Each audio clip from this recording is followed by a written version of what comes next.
Dave, you're having a tough day. I know you want to have some Miller Lights when you go home.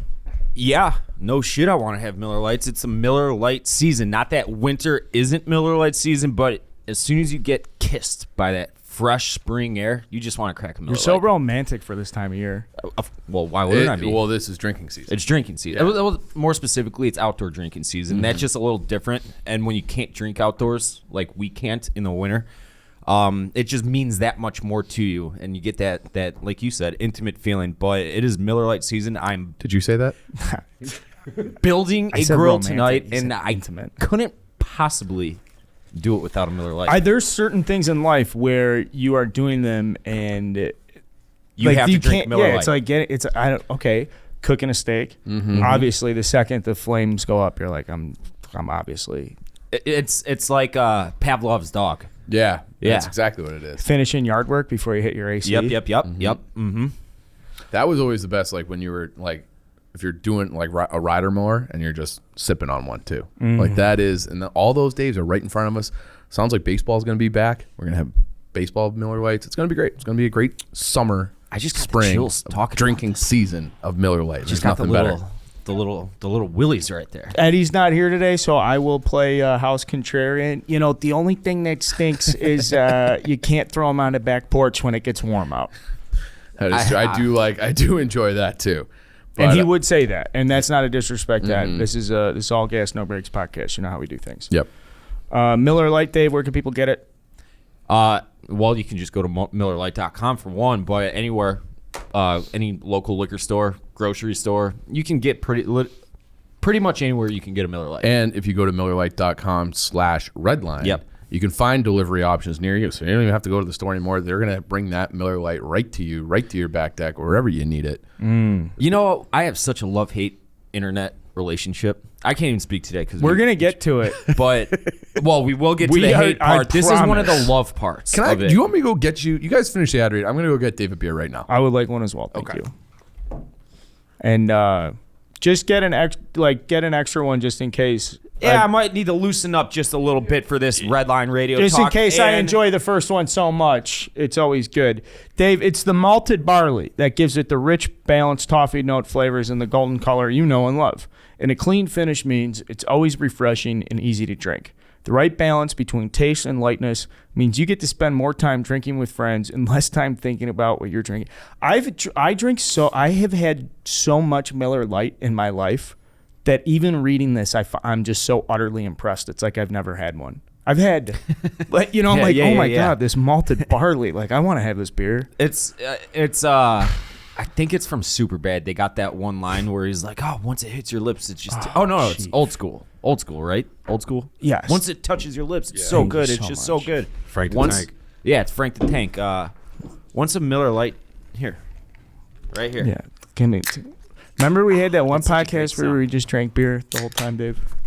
We were like 16 Once of it them. hits your lips, it's so good. Celebrate responsibly. The last four in the Barstool Chicago fridge. Oh, really? So we need to Danny. reload. Well, Yeah. So we're we're gonna gonna have go. to send that little idiot intern Danny of ours. Why don't we just go to Or we could do MillerLite.com/redline and they'll deliver a nice 24-pack right to us. 96 calories, great taste, less filling. That's Miller Lite. Milwaukee, Wisconsin. I do. Close. Blah blah blah blah. Close. Blah.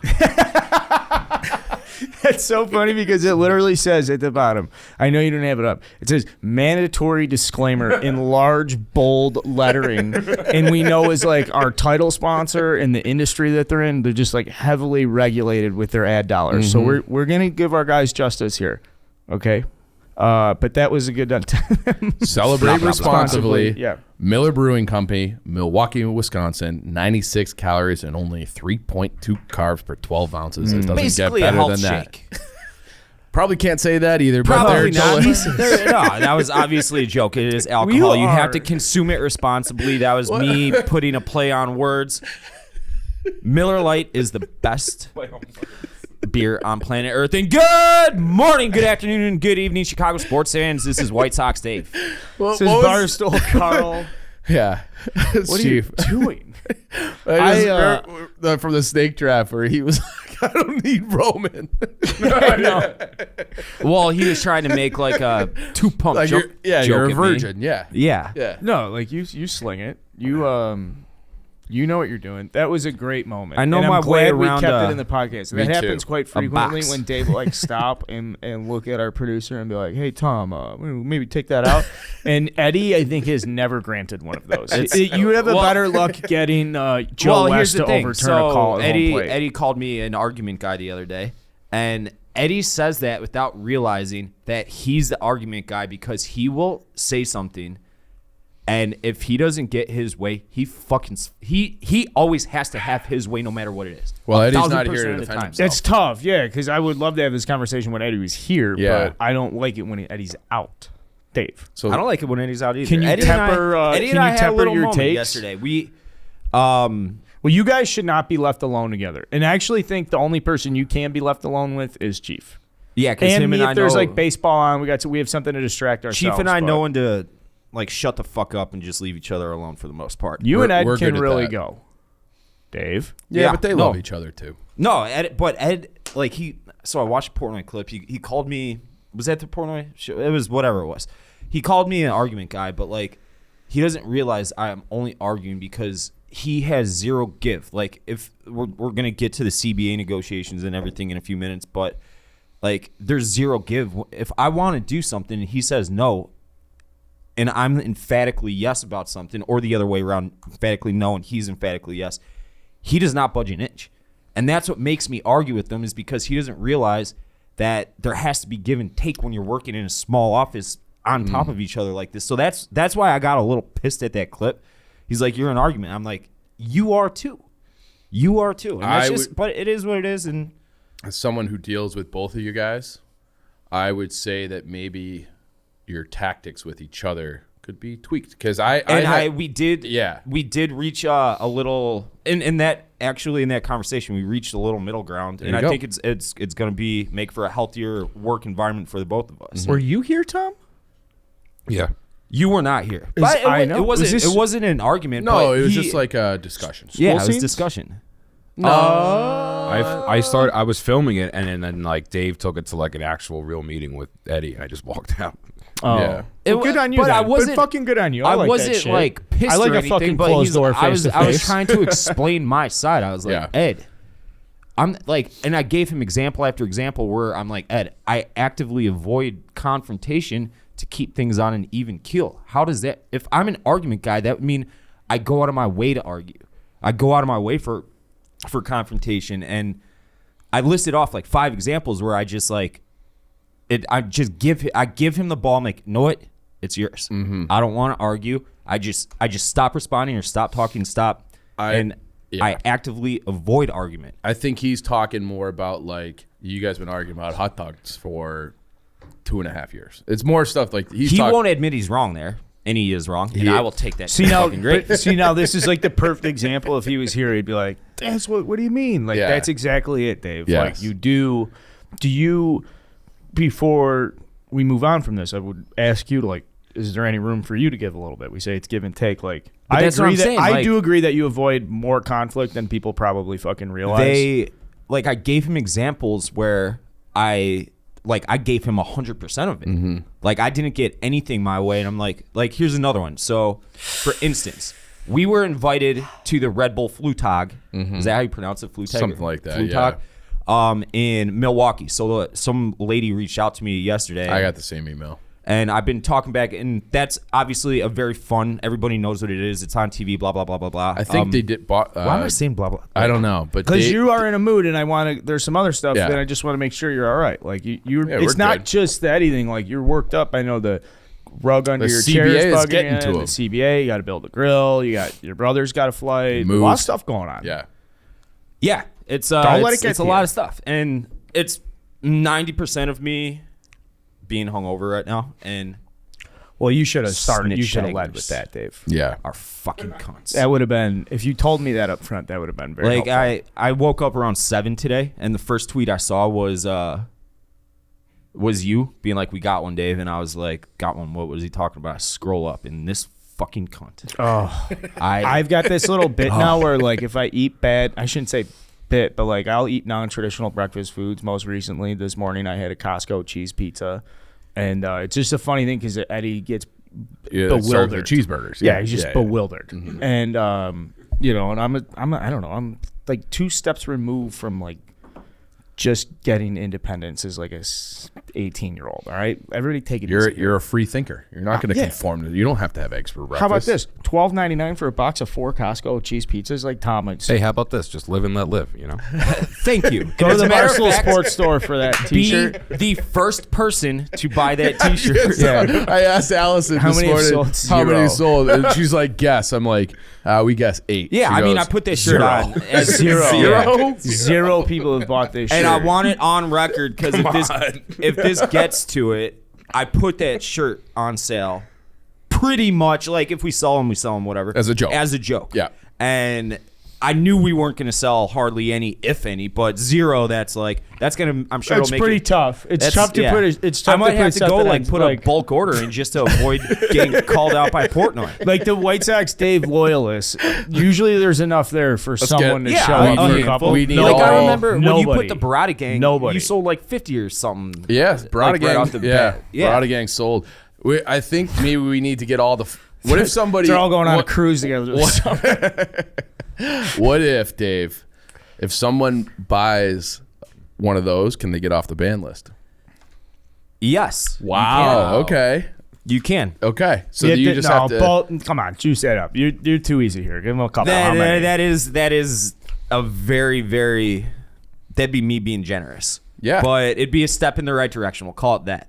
You're up for probation. I have said multiple times throughout the years to get off the ban list. All you have to do is publicly admit, like your fault for why you were banned in the first place. Be like, hey, I thought Luis Robert. I mean, no one really said this, but for instance, like if someone said Luis Robert's going to be a bust and I banned you, you can be like, hey, hand up, I was a fucking idiot. What if someone did an inadvertent clap 4 years ago for a Dylan C start?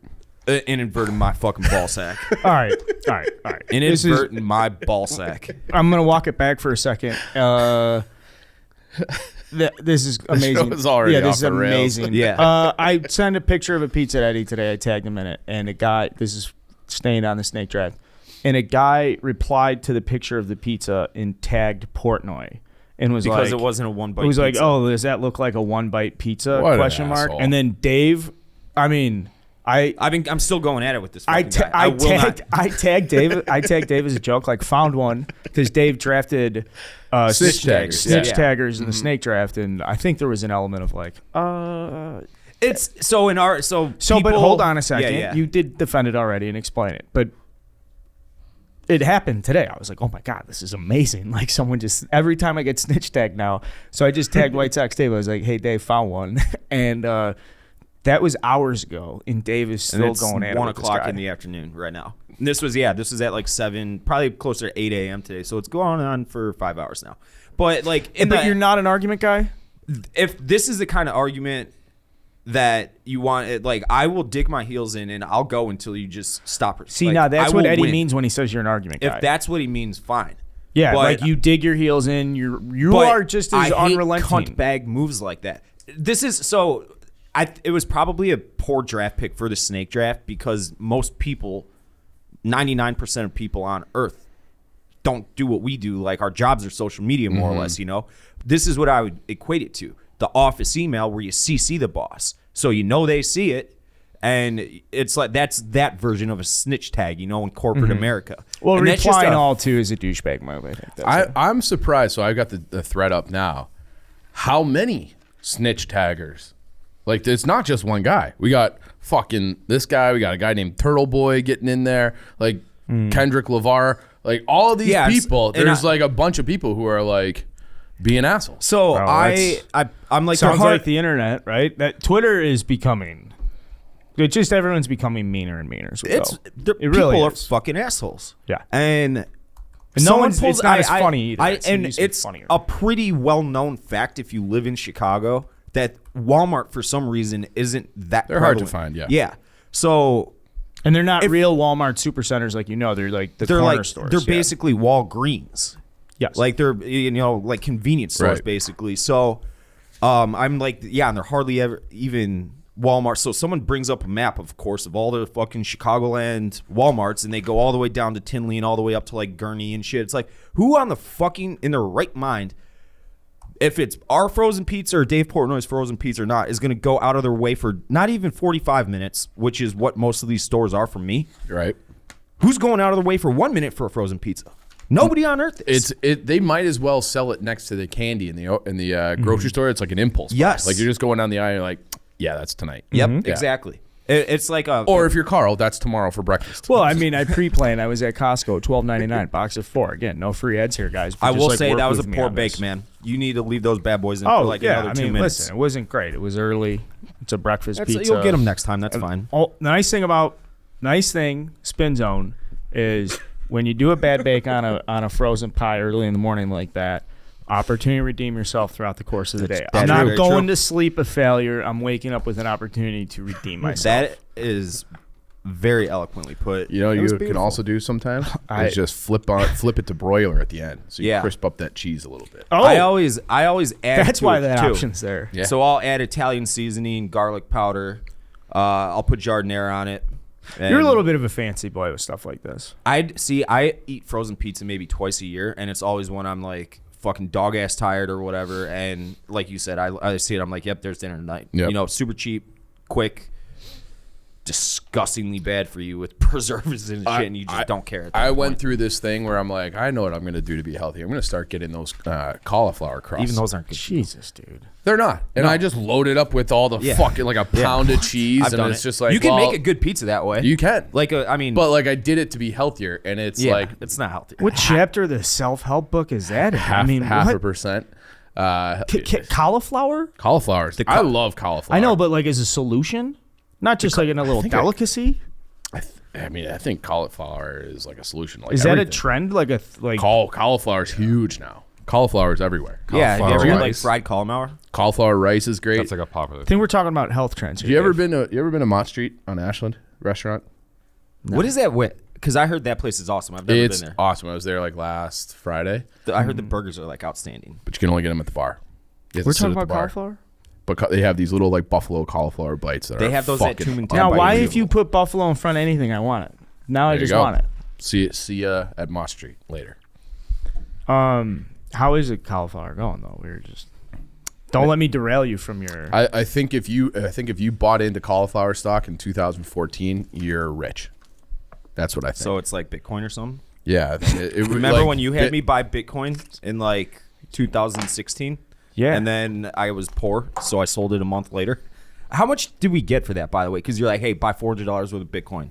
And I did it. And that was in January. I remember I sold it in February because I needed $400 because I was broke. I think we bought in at. I thought it was like.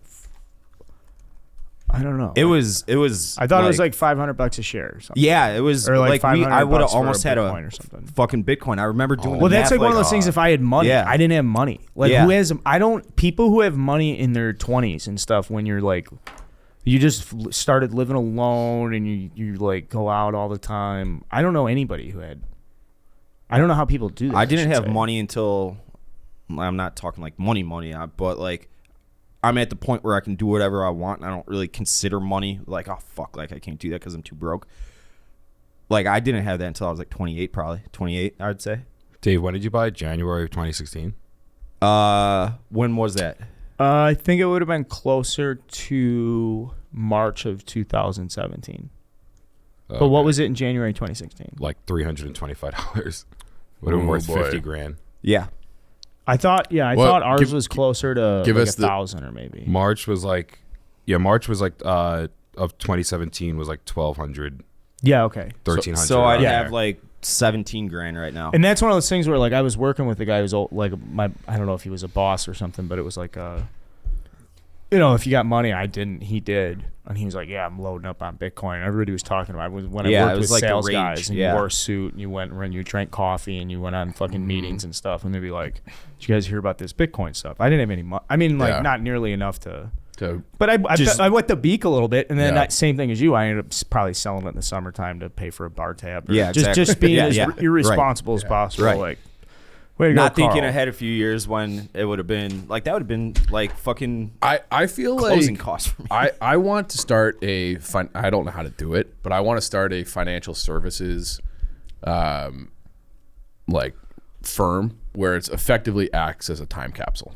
So it's like things like that. Like if you enter into this agreement, you can't get it out no matter what. yeah. It's like, and like we'll give you the password. That's kind of like an IRA. So like you get taxed hardcore. Yeah. What? It's like a 401k. Yeah, like a 401k. Yeah, so I guess it already exists. Fuck. Yeah. No, I mean, I just thought of something. Did Chief just invent retirement plan?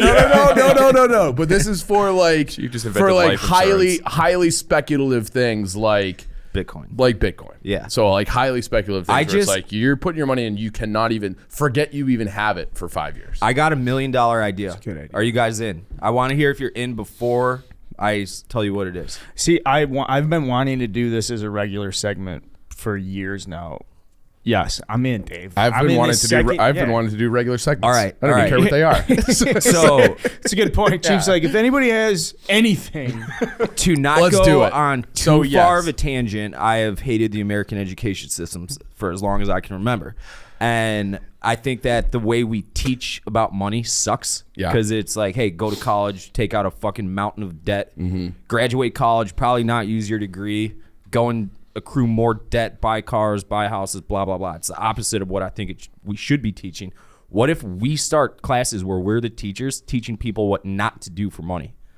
it's like a financial literacy course. Listen to all my mistakes. Yes, exactly. Yeah. Do the opposite of me, and you will probably be rich. But now you got to pay me to access my brain on how to not handle money. It's not a bad like YouTube video series if it was like kind of like, you know how they do like on Netflix, they have like the like Roman Empire like fake documentary fiction things where it's like Dave sitting there doing a testimonial and he's like, well, after I got punched in the stomach at the bar so many times, I had no choice but to order 20 shots. And then they're cutting to like that's not live footage, but it's like a reenactment of some guy who looks like White Sox Dave. He's like, Rumple Mints for everybody.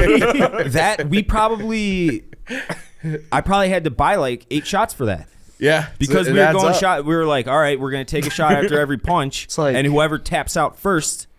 And that guy DM'd me the other day on Instagram. He was the rat to Ed. I mean, So I lost, obviously, and I had to buy the tab. Yeah. Like, that is something you shouldn't do. Like, see, that's a free lesson from me to the audience that's listening to us. I will no longer be giving free lessons. You have to pay me for those lessons. Can I tell you something? I was walking to Mariano's, this is probably 2 weekends ago, and this guy had headphones, and this guy like taps me on the shoulder, and he had like a sheet, like a signature sheet. And I was like, oh, They're all over the place right now. I'm like, fuck. And I'm like, what's up? And he's like, hey, and I'm like, you have 30 seconds. Like, you have 30 seconds. And he goes, he was running for some office in Chicago to get on the ballot. And he's like, my number one thing is changing the curriculum to teach financial education. I'm like, boom, sign. I love that. So he's been running these classes. Do you got his name? I can't remember. But why, Dave? You're going to partner with him I think right that's now? important. I know, you just seemed urgent. He's running in like the district for like Humboldt Park and West Town and Ukrainian Village. And so I like signed it. So I'm like, I'm like, you have 30 seconds, and he sold me in 30 seconds. So that's like that scene from Wolf of Wall Street. Yeah, like, tell me this pen. Yeah. But okay, we are. Is there anything going on in Chicago sports today? You know what there is? Yeah. Can you do me a favor? And I'm going to describe a condition. I want you to give me a solution. Oh, my car's fucked up. Yeah, my car is fucked up. It was. Well, Chicago Chevy Lane dealers. yeah. I mean, who the fuck else are you going to talk to, Dave? You're not going to talk to anybody else. You're going to just go to ChevyDriveChicago.com. You're going to pop in your zip code, and you're just going to go get your car serviced at the nearest Chevy dealer. And Chevy, obviously, unlike Walmart, is and that's not a dig at Walmart. They're just not very prevalent in Chicagoland. Chevy is. Mm-hmm. If you need your oil change, you need to rotate your tires, you need standard tune-up, new windshield, you got a rock from a construction company shattered your windshield, whatever it is, go to ChevyDriveChicago.com and they will take care of you. And they're everywhere. They're everywhere. They are so everywhere. There's going to be one within a few minutes of you. And we're getting toward driving season too, Chicago. And this is like you made it through winter. Yep. Well, some of us did. You didn't. I got to the home stretch. But this is what I mean. You're going to Chevy Drive Chicago, get that car fixed up, and maybe get yourself a new car if it comes to that. But that's what Chevy Drive Chicago. And unlike Walmart, there's always a replacement for Walmart. There is no replacement for Chevy. That is true. That is true. So too. you are, if it's 5 minutes out of your way, it could be an hour out of your way. It's still worth it. Go to ChevyDriveChicago.com to find that dealer nearest you. And like you said, Dave, like this is the time to do it. Get everything right for the summer. I think we just sold everybody in 30 seconds or less. I like that move from you. You got 30 Should we seconds. keep talking? Because, yeah, it does say we have to talk about it for 60 seconds. So have we gone for 60 Are seconds? we, Tom? How are we look here, guys? No, I mean, everybody make sure you know, we're- we all have cars here other than Chief. Chief, you're actually in the market for a car right I now. am in the market for a car. What are you going to get, a Camaro? Are you going to one-up Ed? Is that a one-up? Probably. yeah, Definitely. Yeah, I don't know. I'm more of like, you know what my grandpa used to do? So my grandpa, like, he retired and he, like, treated himself to, I think it was like a Mercedes. And he had it for like a year. And he's like, fuck this. I'm getting a Chevy Impala. So, like, he could have had any car he wanted. And he was like, you know what? The police at that time were in his town. Like, they drive Impalas. Those are reliable. Those are great cars. That's what Chevy's all about. He drove a Chevy Impala until the day he died. Yeah. Love that. Grandpa Chief, driving Chevys. Shout out Grandpa Chevys. Mac. That's a good name, Grandpa Mac. Yep. Nice, strong name. I have a potpourri of like Potpourri. Yep. Okay. I do of like bigger stories that I would like our takes on. Great. But we're gonna get to those afterwards. We're gonna talk to Super Bowl champ Brian Allen in a little bit. He's a local Chicago guy, Hinsdale guy. But when you play in the NFL, you're from Hinsdale. Like I'm well within my right to be like, hey, local Chicago guy. I think that's fucking fair enough. Don't be one of those hard asses. Yeah, please don't. We should have drafted you in the douchebag draft. Honorable mention, douchebag draft. He is a free agent. He's a starting center for the Rams. He just won a Super Bowl. He's got awesome stories about playing with Odell and just like crazy stuff about the NFL. He's a free agent. The Bears are looking at him I would love that. to play center. that's exciting. And he's like a really they need a highly good regarded. anchor. And people don't know interior offensive linemen. We're going to get to know him. We're going to do that in a little bit. We've got other stuff I want to talk about first. You know Okay. what kind of surprised me? He's not like a massive dude. And yes. We'll get there though. Mm-hmm. We'll get there. Do we have and I don't want to put you on a shot. Chief's got like crazy Blackhawks sub. I don't want to say insight. I'll let him tell the story. And obviously we got some MLB lockout sub. I got some access with the Illinois locker room, so I'll let you guys pick where we start. Let's start with the Illinois locker room. Let's do that. Okay. Yeah. I have a video, and there's gonna be some stuff in stool Hold on scenes. before. So- Stand up, so- show your shirt. Yeah, the shirt's sick. That's a great shirt, and I'm not typically an Illinois guy, but I wear that. I actively don't want to Yeah. compliment the shirt, but it's Right. a great shirt. Guys, I texted our merch team at like 1 a.m. on Saturday, and they like instantly started working on it. I love Allison and Pilar. They're like, They done. are the best. We got it. Yeah. And they're so sharp. And it we came had out calls perfect. on it, and they were you know. Did you sell one or more of those? Because if you did, they beat my live and let live shirt. I think we're doing okay. Yeah, and if they win, like the more they win, Yeah. the more I think we're gonna sell these because it's like the champagne bottle. But yeah, Dave, we should do like a collab. If Like, Illinois like- wins the national actually- championship, I will do an Illinois national championship live and let live championship shirt. I love that. See, meeting in the middle. Right? Meeting in the middle. We'll give and take there, guys. Should fucking learn it. Learn how to do that. You did learn it. I'm actually at the point where I kind of hope they don't sell, and I hope they're in the store forever. My Illinois That's not shirts. how it works. I know, They'll take take it it down. out for like Right. a week. So if someone out there wants to like keep this joke going, you have to buy one shirt. Dude, that'd be funny. We just like dripped it. We just like had it set up, so we just like bought a couple They each could be month. like the new Bitcoin. Just buy like a bunch of them, and then like in a couple of years, they're going to be very rare. They'll be the new Yeah. ball don't lie. right, exactly. Unbelievable. How many of Yes, those? those shirts. I mean, yeah, those sold like after the fact as Yeah. they didn't sell originally. If you don't know the story, so Yeah. Ball Don't Lie was a second round draft pick in our Barstool draft, I believe. I think It you're was right. drafted. Or first It's round. definitely Yeah. drafted. Yeah.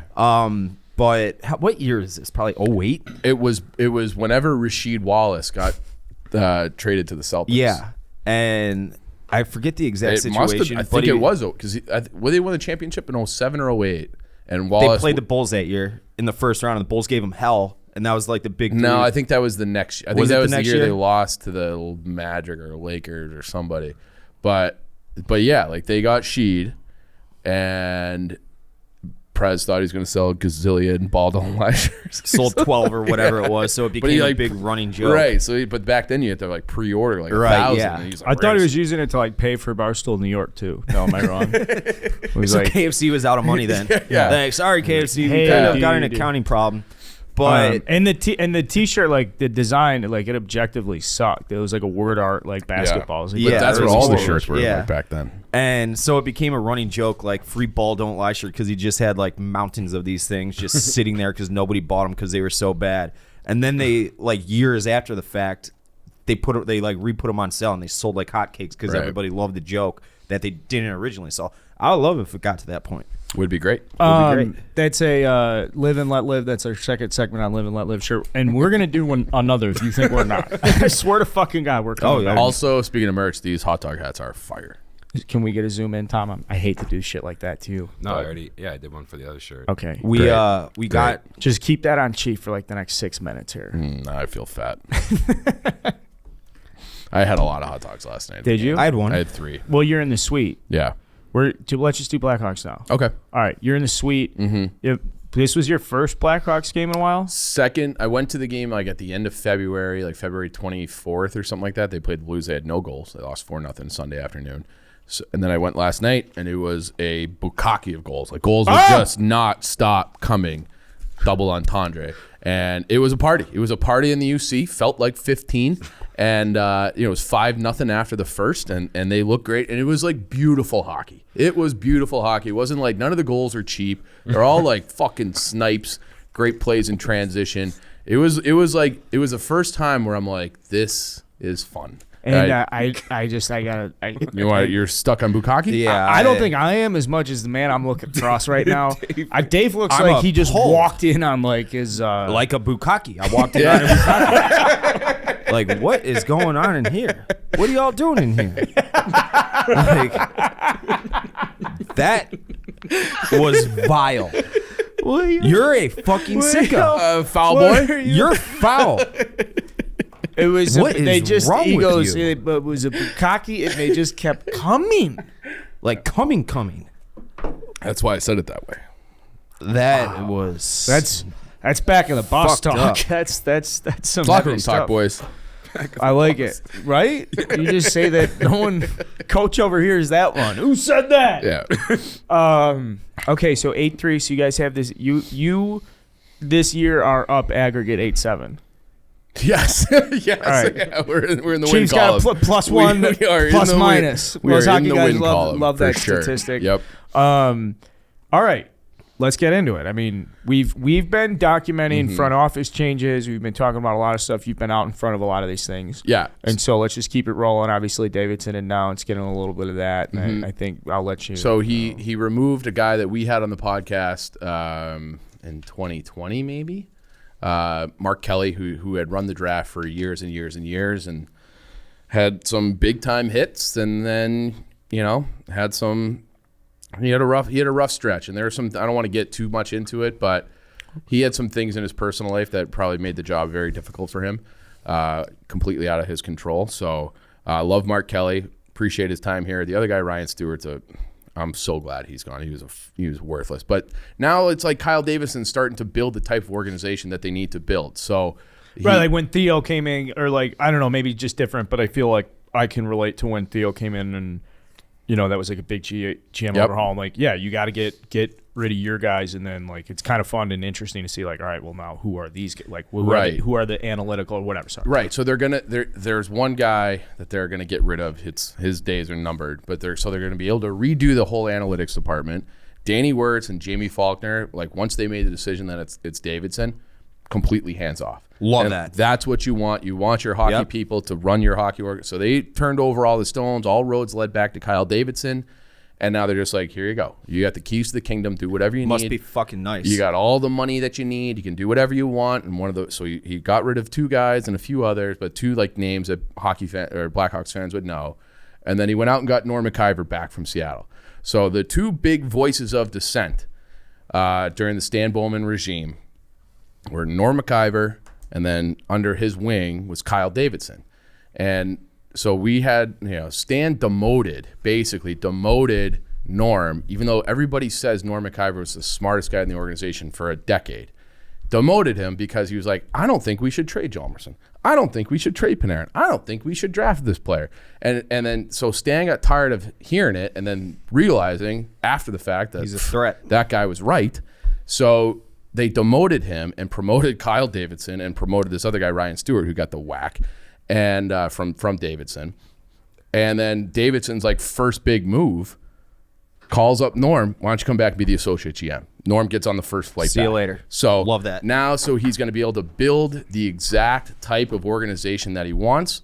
Let the record show Miller Lite delivery just got here. Love it. All right, That was like 10 minutes. To celebrate the Norm MacGyver news, Yep. delivery just hit. Now, I can't relate to this because my fucking owner is constantly meddling in front office. I just want owners to own and front office to front office. Yep. I know I just use that as a verb, not supposed to, but you get my point. We're all on the same page. See, what my question is for you is how did Kyle Davidson, because you said he was a voice of dissent, how did he stick around as a voice of dissent? Because it sounds like... I think because he was so much younger than Norm. Like Stan, and Norm was like the guy, right? So you had, it was Stan and then the two Norms. You had, or the two Macs, right? So you had Norm MacIver and Al McIsaac. So Al was like a noted asshole, the worst. Never, like, there's a reason why he's been here forever and never got a promotion, never got a job offer anywhere else. Like, he's just a full of shit guy, shitty person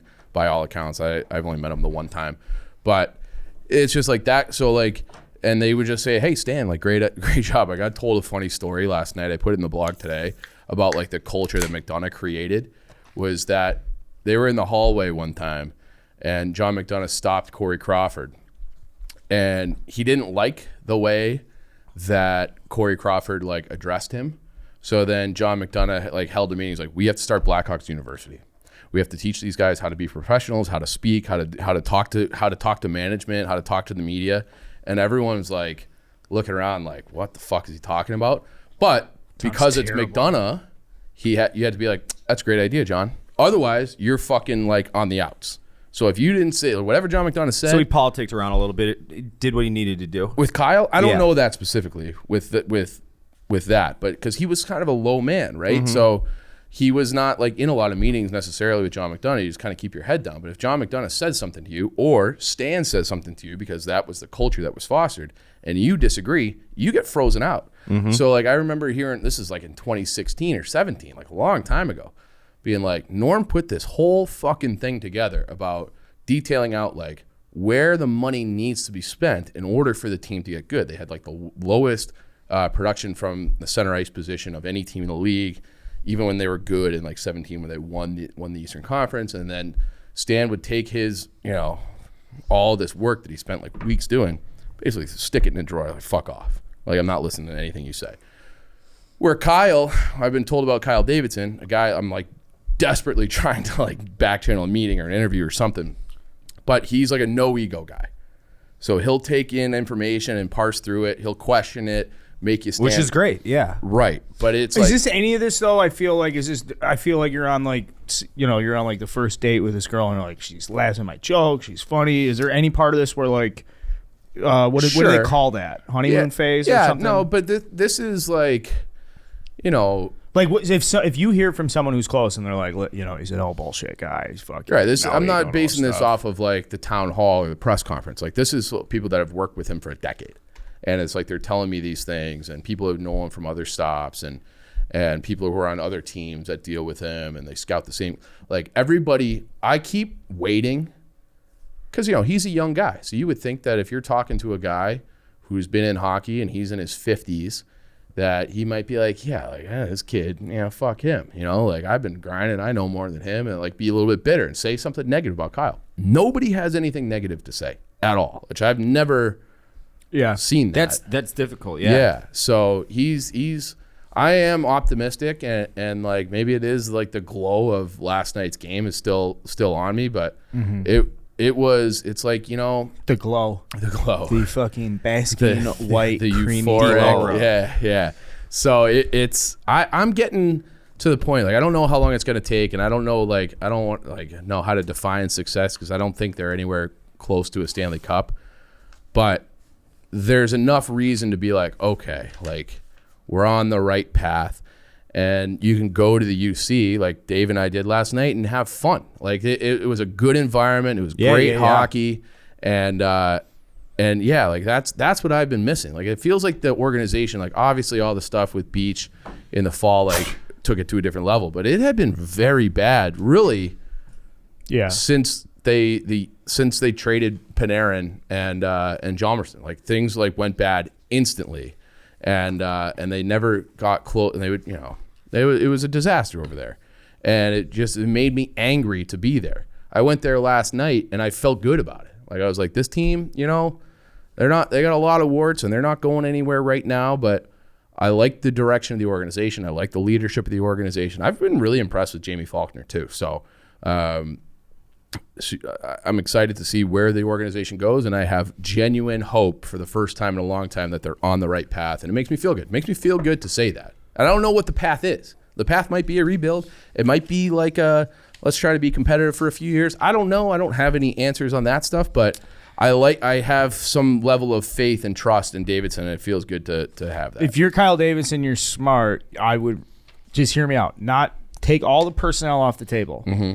But if I get a chance and I'm the new guy, like, of course I'm going to pull a fucking rebuild lever. You pull the rebuild lever, like, you just instantly bought yourself more time, more grace, a little bit more leeway. If you come in there and you're like, I like what we have, I've evaluated everything, this is the path forward, and that thing starts to falter a little bit, like, the pressure, like, you're not going to take a rebuild path, and then people are going to bitch at you, like, 6 months later and be like, what the fuck, man? Because you just don't have that, like, grass is greener side. It's just like, we're going on this path. Well, so that's kind of the nice, like, thing as a fan when you go through a rebuild is you just kind of, like, you don't really give a fuck. You're like, your expectations aren't, they're low. Kind of easy. They're low, and it's one of those things that where, he said the word rebuild, and he said like 3 to 5, but it was like that, not specific, right? So it could be like what needs to be rebuilt. Well, first the entire hockey ops department and how they evaluate, how they do everything. They have to change really everything. They have to cut. They were a very bloated hockey ops department. They got to change the way they do analytics. They got to change the way they evaluate. Change like the type of guys that they're looking for, because like I was making jokes that they drafted the same guy like 5 years in a row with all these like undersized, kind of mobile defensemen. None of them have panned out, and so it's like they're going to go in a different direction, and I think that's good. But that doesn't mean you can't, while you're doing that rebuild of your hockey department and the pipeline and all that for 3 to 5 years, doesn't mean you can't be competitive in the meantime, like for the next 2-3 years with Taves and Kane. So you want to eat some cake? You want to have? I want to have my cake and eat it too. But like I have no illusions that this team is anywhere close to a cup. I do think that they are relatively close to being a wild card team that can get in the playoffs and probably lose in the first round, but I would be okay with that. Yeah, but all right, I'm at risk with the rebuild here at the Cubs. Just quick comparison is like, because Wisdom and Schwindel were like good enough in small spurts last year, there's Cubs fans walking around that are like, we're only a couple pieces away. We're like, time will tell. Yeah. But there is significant risk here that these guys in their late 20s who came out of nowhere are not going to be like good enough. Yeah. And it would just be much, much better for a rebuild. So I can't remember where I was going with this, but I just remember like the presence of having like a couple flashes in the pan. You're like, ooh, let's go down this path with that. It's like, ugh, fuck. Yeah, I think maybe not. I think the Hawks are a little bit different because you have like the legends that won 3. So 19 and 88 are here. You have Seth Jones, which I know people are morons about him. Like I don't think he's a Norris Trophy guy, but he's a number 1 defenseman. He's locked up for a while. Murphy and McCabe are quality NHL defensemen. They're probably overslotted and overpaid for what they are, but they're everyday NHL guys, and they have a few other prospects that are. And then it's like if you assume like some development for Doc, and you assume some development, and that Reichel is a player who can help you, then you just have to sprinkle a few things. And it's hockey, by design, there's so much parity in hockey. You have that hard cap that we'll get into the baseball stuff where you have a floor and you have a ceiling and everybody's playing by the same rules. And you can get, like, I don't think they're going to be a top 5 team, but can they get to 16 and be a playoff team? I think that they can get into that 14 to 16 range with the pieces here. And if they had not had the 0-11 start or whatever, they'd be pretty close to playoffs right now. So if you can get them a little bit better, develop a little bit, and make a few changes, you have to figure out what you're doing with Fleury. The deadline's coming up, so there's all kinds of rumors about what's going on with him and is he staying going. I've heard from people that he loves it here. That Well, I mean, to the point no that offense at Pittsburgh or Pittsburgh, Vegas. I know yeah, Vegas. It's fine. It's fine. But he supposedly, because he said, like, you know, if I get traded, he's going to have to sign off if he gets traded. But if he chooses to stay, there are a lot of like whispers saying that he would resign for like a much lower number. So then you have a goalie for next year, theoretically too. So his wife loves it here. He's got young kids. They don't want to be moving all around every year. He's not done playing, and he's been great. I love watching that guy. So yeah, they're not in the worst spot. And I've met the guy who's going to be taking over from Mark Kelly and running the draft. Very bright guy, hockey lifer, smart guy, good guy. Trying to get in there. Let me ask you this: You're gonna be in there. Hold on. You mean there draft night? No, they don't. They like me. They don't like me that much. Well, so yeah. What's the hit rate on a draft pick in the end? Like first round draft pick, second round draft pick. Compare it to like NBA and MLB. So I'm not well versed enough in MLB. So I can do football and basketball. Well, baseball, the bust rate's high. Yeah. Okay. So I would say we are getting a bukkake here. And I do think I think the NBA bust rate is pretty high too. Like, I feel like you get like 7 or 8 top 5 picks in the NBA are like. I'm lottery picks. I mean, they've gotten so much better because they just know the scouting in baseball has so also gotten things are infinitely getting better over the last decade. I would say plus. if you're the way, like I've had this conversation with an NHL scout who does draft stuff recently. He said you really got to get NHL players in your first 2 rounds. Like you are expected to hit on those. Mm-hmm. Everything after that is kind of throwing darts. Yeah. And so if you're picking in the top, how many rounds? 7.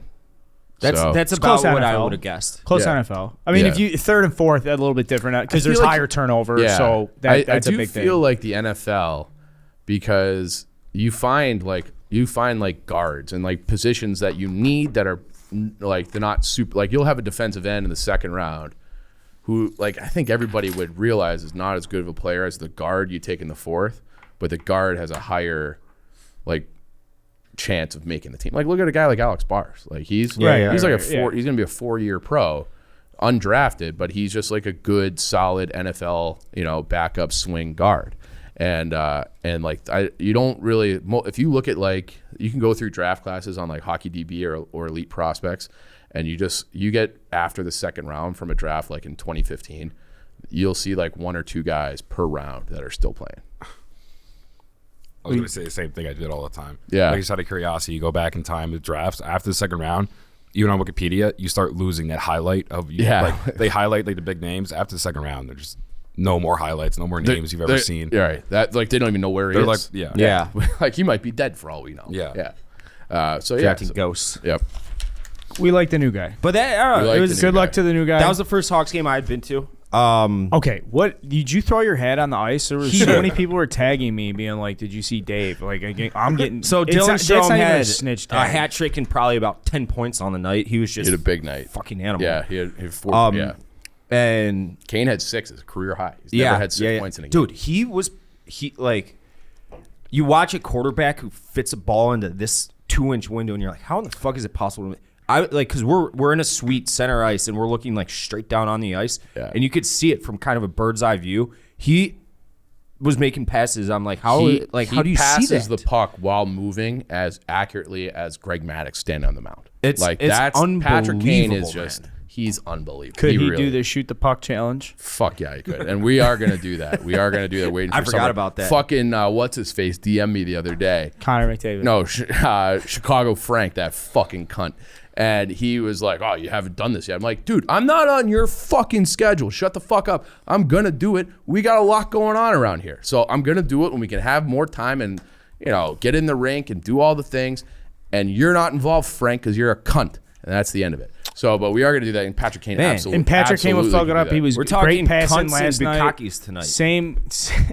See, that's what happens when you don't say stuff like that, and then you do say it. Like that's because it's expected out of me, right? Like if Dave was Bukaki, because you're a fall boy. But yeah, I took Dave's hat because there was a hat. Did he? Was there altercation that followed? He tried to reach for mine, and I ducked out of the way, and then I ran into the hallway. Because there's like two things I spared. I laughed at it. I didn't care. Yeah, There's I two know, things yeah. I never fuck with Dave about, and it's like height jokes. Oh, no. But I've been saying that forever. There's old videos. You go back to 2017. I'm telling height people, jokes don't are the leave 'em most alone. fair Leave 'em alone. game on earth. I don't you give talk a shit. I'm shit. short. Nobody makes more height jokes about you than you. Yeah. I don't care about height jokes. And then I just because I mean I'm No, but fucking it was- bald. I never say shit about other dudes' hair. I don't care at all. I It's don't just care that- if you rip on my hair, but like, know the context for one. Yeah, my hair fucking blows. I know that, but it was very obvious why I wasn't like I had hat hair. Nobody has good hair after a hat. You can't. Yeah. It's impossible. Actually, yeah, you know who does, and it pisses me off? Tom. My brother. Like he went through this phase where he had kind of like hockey hair, lacrosse hair, and he would like get out of the shower And it would just look good? and put a hat on to like style it. Like he would wear a hat for like a half an hour as his hair dried, and then he'd take his hat off and it looked immaculate. I hate him for that. Fuck him. Yeah. But yeah, fuck you too, Tom. I had hat hair. No, I can't. My hair's flat and dead. And after I do every that. time a picture like that comes out, it's like, because I have had the same amount of thinning, I would say, for about since I was 25, probably. Your hair's been holding on for dear life and doing It well. hasn't gotten worse at It all. hasn't. And I don't take anything. I use shitty shampoo, so I don't know why. But my hair's, as far as thickness is concerned, is not horrible. And people are always like, "Oh, I thought you were like balding. Like your hair looks fine there, like nice and thick." I'm like, I was wearing a hat, you fucking idiots. Like you don't have to qualify it, but like I don't care. Make fun of me. Did you get any sense of like your testosterone levels and how much they've been helped or hurt by Roman, and you're just like love and profound usage, dedication to the brand? Well, I mean, it was a Tuesday night, but even on a Tuesday night, you never know when nature might call. You went to the bar afterwards. We went to the bar afterwards, and Did you get that swipe replaced? Do you have one in your wallet again? I do not have one in my wallet because I'll say this: the move has got my mind going a million different directions. I keep forgetting to go to getroman.com/redline and getting that swipe order for $5 a month and free shipping. That's on me. Yep. That's on me as a human, and I take that to heart. I take that to heart. And Well, can I tell you something? Yeah. When you do order it and it gets shipped to your new address, it comes in discreet packaging. and that's the best part because you don't want to, you don't want your neighbors seeing that you might, be Yeah. a little too pump chump. You Right. don't want them to know that. You want them hearing you going for hours, or right, and however being long like, you holy want. shit, can you This hear that guy, downstairs? This Dave Williams. That van is rocking. Don't go knocking. And if you go to getroman.com/redline, did you already say that part? I did, but Yeah. we can reinforce it. I mean, to get your first month of swipes for just $5, and I say it all the time. I say it on Dogbark, I say it here. They're generous about how much sex they think you're having. Yeah. Yeah, their quantities for a month is like what most people have in 6 months. You think you're having a bukkake? Could This do a is like bukkake. this is the bukkake. We can't put bukkake in the title, can we? YouTube will get mad at us. I would steer away from that. I Probably, bet you yeah. would. Yeah, but, I would. I mean, I'm not the one over here advocating for hockey locker room bukkakes. Bukkages. I'm sorry. I'm not. I know this is going to get annoying quickly because this will Okay. happen. No, this will happen when Chief was talking about the Ozzy game picture, and he's like, "Yeah, whatever. It's my thing." People like 3 days later, he comes in. He's like, "I'm fucking sick of it already." Well, I was sick of people making the same joke that hundreds Over of and other over, people right. made, thinking that they were funny and original. If you come up with something funny, then it's funny. The internet's the bell curve. I Twitter gotta- replies are I like, gotta oh, ask real quick. it's like 5% are hilarious, 5% are just like vile, and then there's a couple things that are like, oh, that's pretty funny. There's a couple things that are like, oh. You know what? But for the most part, it is just the same old like Yeah. the people that they say you are dumb, and they say the letter U, the letter R, and don't spell out the words and call someone dumb are like snitch taggers. I want to take their necks and pop their heads off by strangling them. It's like, how can you call someone dumb? You can't type like an adult. I always hated that. I always hated that when I was like a more prevalent thing with texting when back And when we I'm had gonna the get shit T10 for or it. People whatever. are gonna be like, "What the fuck's he talking about?" I've always hated that. I've hated it too. Fucking type like an adult. Yep. I'm not saying you got to have perfect grammar or anything, but if you're saying you are, like the letters instead of spelling out the words, I hate your guts. I think that's fair. All right, we have good sports focus here. This Yep. is good sports focus. I'm gonna kick it over to Dave here. I guess we should be talking Baseball. Right? Like, is there some, and let's be conscious here. We have a Brian Allen interview, and it's very important to me that I do this segment after the Brian Allen interview. I'm looking in the camera right now. I'm saying this. It's important to me. Nobody gives a fuck. Well, what? I want to do the segment after the Brian Allen interview. I'll do a segment. I love it. No, we have to. Let's get the baseball stuff. Honestly, the Red Line Radio. It starts as a baseball podcast. We're going into the basement here, Dave. This is it. We're in the core. We're in the foundation. I'm putting on the orange helmet. Not really, but like we're lighting the hot stove. Mm-hmm. Are we gonna have a baseball season? Yes, we're gonna have a baseball season. Right. I've been following this as close as I've ever followed anything that I can't get on the inside of. This is why you have a Hall of Fame ballot. And this is exactly why I have a Hall of Fame ballot. But I've asked around both players and people on the player side, and what it boils down to is this. And I wrote it was a 2,500 word blog. I spent like a fucking entire day on this last week. I'm guessing the longest, most in-depth blog I've ever written, kind of breaking down exactly what's going on in the CBAs. In the CBA negotiations, that is. And in the end, what it boils down to is this. So if you look at all these baseball proposals, and I say baseball as in the owner proposals to the players union, they don't want to spend more money. And if they do reach certain points, they want, and it sounds backwards at face value, they want those penalties to be at 100% tax. So like the first proposal is like if you exceed the I always call it collective bargaining tax. It's not. It's a competitive balance tax, the CBT. Then they wanted to tax it. It was like 60%, 75%, and then in year 3, 100%. Now, why would the owners want to pay taxes? Doesn't that seem backwards? Why would they want to pay extra money?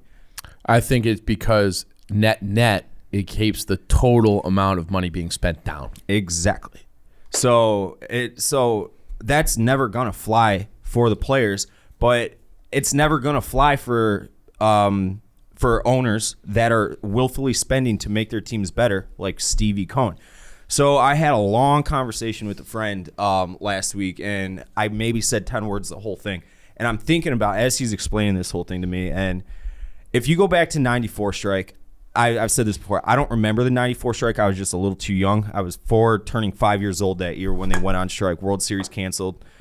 And Jerry Reinsdorf, White Sox owner, like a lot of people say that he was the owner that spearheaded it and said, fuck this, we're not spending more money than we have to.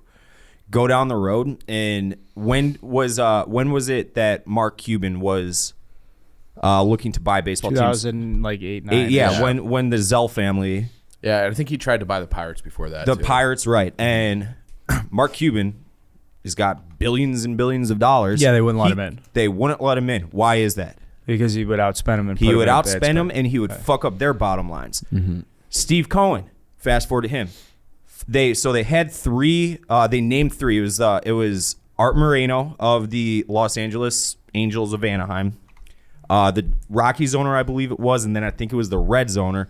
They all voted. The Diamondbacks guy. The Diamond. Yeah, who's apparently the biggest piece of shit in baseball. baseball. Hold on, be careful because I like that. Oh, keep going, but I don't say he is.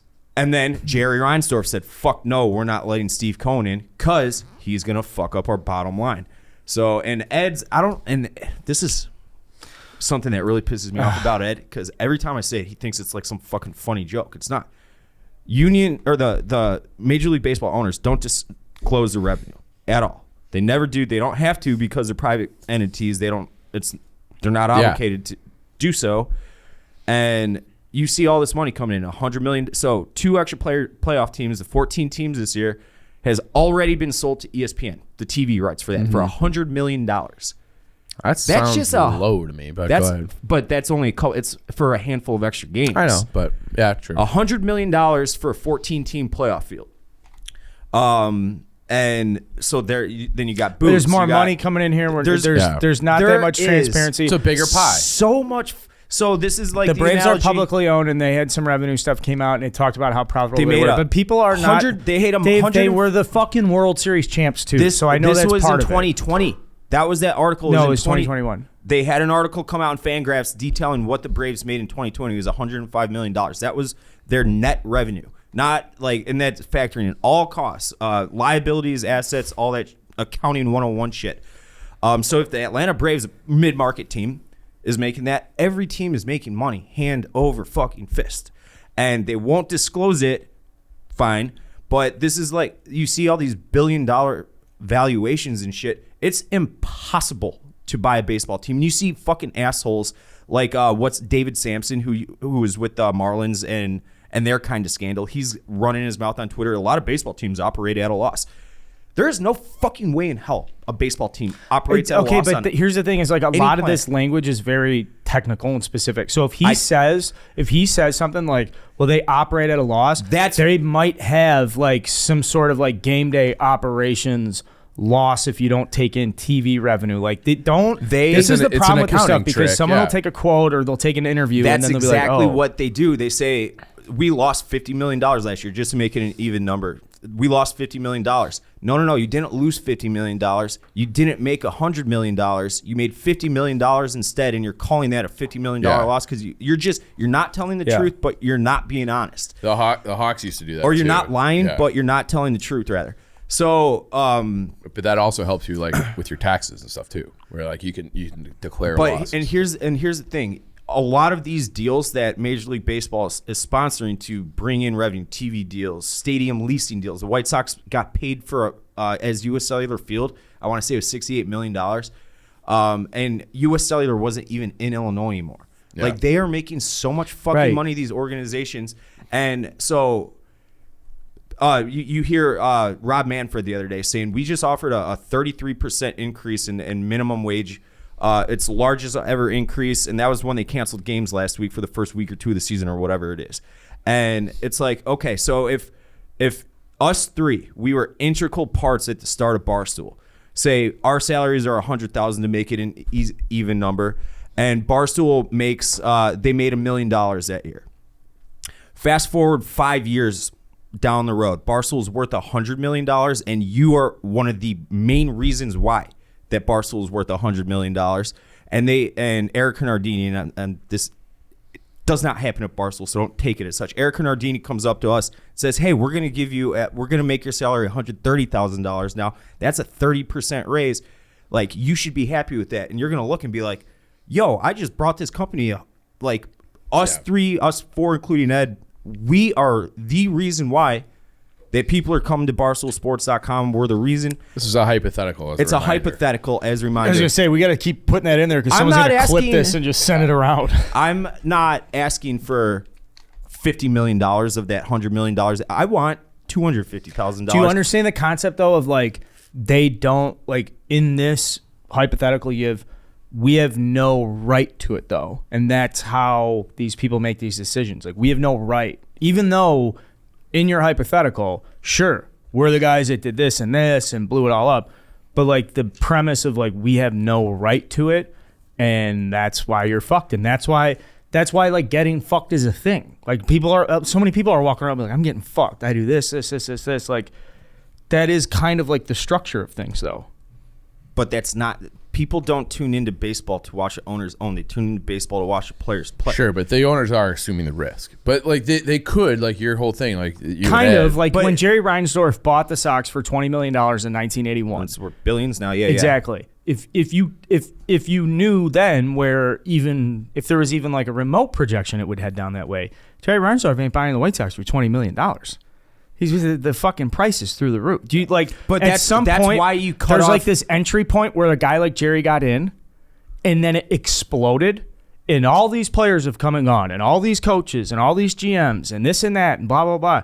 Jerry's still there, 41st year, and he's sitting at the negotiating table going, "Here's what I'm willing to give you, motherfuckers, because I've been here the whole fucking time."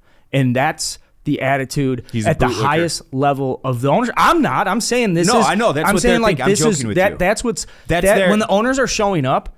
That is like their highest level of mindset. Like Absolutely. a guy like Hal Steinbrenner's like, dude, I was born into this shit. Like, you're not going to tell me what you guys fucking get when this is how. And there's a lot of these owners like that. And then I'll go back to the list here real quick because we brought him up. The Diamondbacks guy is a career baseball guy. He worked for the Rangers. He came up in it. All he ever wanted to do was try and get into an ownership group. He tried relentlessly, and he finally got in with the Diamondbacks, and then over time bought all the other people out.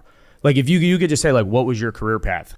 The Kendricks guy's like just owning a baseball team. So he is approaching these negotiations not as a playboy billionaire who comes in and owns a team, but as a guy who throughout his career has like penetrated baseball. And that's why you can't get mad at the Diamondbacks because they've given out big fucking contract. Like, you'll see the Diamondbacks coming here like, when did they went out and signed Patrick Corbin for fucking God knows how much money, right? Or no, they didn't. The Nationals did that. Madison Bumgarner, but yeah. And Greinke, right? Yep. There was 200-something million, yeah. Historically, they've done okay. But my point is this: we're getting away. We need owners, and I really hope it gets to that point. Obviously, these guys are getting older. I'm not wishing death on them, but this is a lifetime. I mean, you own the team for life generally, but like Hal Steinbrenner is rich because of the Yankees. He didn't buy the Yankees because he's rich. Correct. But his dad did, though. But yeah, that's but his about half wealth. the owners are like part of some sort of transition succession plan. Okay. Around. And then there's another Steve portion Cohen, where it's like it's family wealth. Like I've brought up the guy from the Athletics before, where it's like, oh, family money, and now I'm gonna go buy this and that. Okay. But my point is this: is like Steve Cohen buys the Mets, like. He doesn't give a flying. He wants the Mets to win. Yeah. He will spend to get the best players. And we're talking about like competitive balance and anti-tanking and parity amongst all the leagues. So it's not just the Dodgers, Yankees, Red Sox, you know, blue bloods every year vying for a championship. And in the end, if you have an owner that wants to win at all costs, and I'm not saying go out and fucking lose money or spend stupidly. You want to be efficient and all that. That's where you're going to get the best version of baseball possible. I'm not talking about just short-term health for a year or two. I'm talking about the long-term health of the game. But these owners, they all they give a flying fuck about is that bottom line. They don't give a flying fuck about Latin American kids signing bonuses or minor league players not making any money at all, or the players that at the major league level who are the reason people come out to invest their money in your product. All they care about is maximizing that bottom line as much as humanly possible, the vast majority of them. That's why if you're a Mets fan, listen to this. I know we got random listeners who listen not for our sports takes, but our bullshit. Consider your guys selves lucky because that guy, he's the one who fucking gets it. And I know he's a scumbag. He's gotten in trouble with finance shit wherever he was. I can't speak to that. What I can speak to is he's a Mets fan that wants what's absolutely best for the 26 people on the Mets roster, and he's going to do everything he can to win a championship. And that's what we need more of. That's what we need more of. Not less of them, and not like the rest of the league. They're trying to squeeze guys like him out. Like Mark Cuban would be unbelievable for baseball. Unbelievable for baseball. I mean, a lot of people would like that, right? And I think Steve Cohen is a guy who, to me, he is pissing the fuck off of Jerry Reinsdorf and other guys right now. He is pissing them the fuck off. So, like, I think that when Steve Cohen comes into Major League Baseball, whether or not he is a huge Mets fan and he wants to see the Mets win and he's sick of watching the, Will Pond screw it up and, like, all that bullshit, like, maybe that is true. Maybe it isn't true. I don't know. I know with more certainty, though, we're talking about a guy who has, like, built a name and an empire on making a fucking buck. Mm-hmm. So if you're telling me Steve Cohen thinks that spending $300 million on the Mets is good for him in the long run, which is obviously he wouldn't do it if it wasn't good for him, right?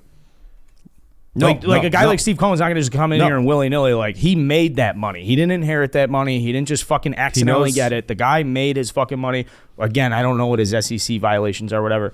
If he's that type of guy being like, yeah, I'll spend $300 million, like, it's probably not going to crush him financially. Yeah. So what you're talking about is a guy who fucking, like, a businessman who like, objectively and sensibly, like, wants to make a move and is being restricted. It's not a free market, basically, which is weird for us Americans, right? To sit around and be like, well, why can't they just go spend the money? It's the opposite of that. It's not a free market, and that's what players are working for, a free market. Like they want movement. They want and if you look at what they're demanding, like they shouldn't go a cent lower than what they're doing. I would if I were them, I would sit out until 2030 if I needed to. I would be very careful with that from a hockey perspective, because that is hockey's had a bunch of work stoppages and they have a lot of complications. But one of their biggest complications is that they expanded too fast, and they have a ton of teams at the bottom who really kind of drag the league down financially, and those teams have to be propped up.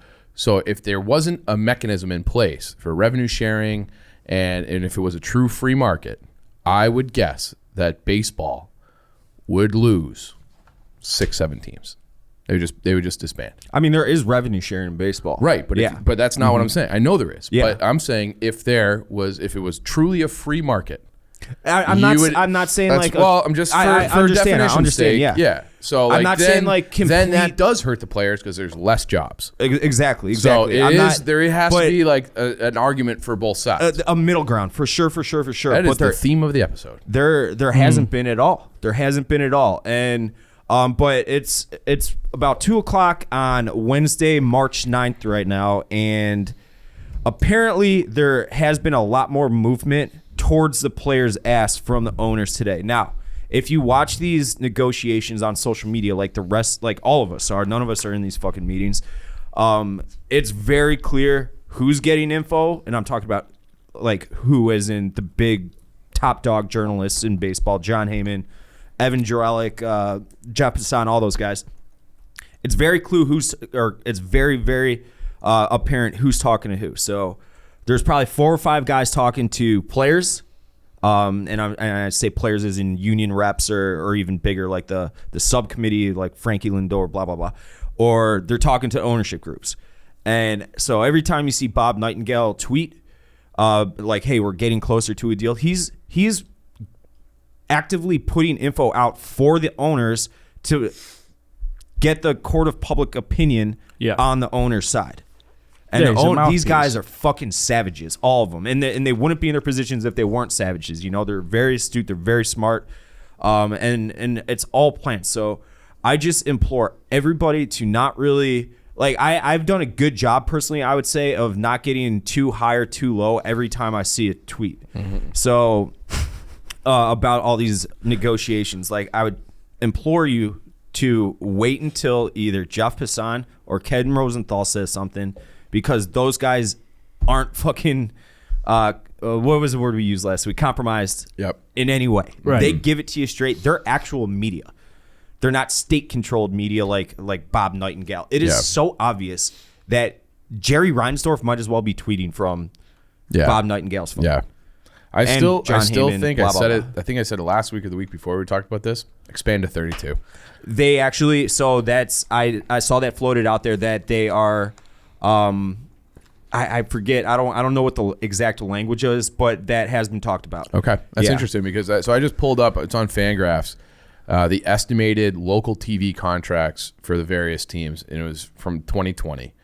And again, you guys are in the weeds more than I am. Dodgers were the highest at 239, and I read quickly that there's like an element of revenue sharing. So every team in baseball, just from the local market, gets $100 million on average before they sell a ticket. So if you add two local markets to that, you're bumping that up.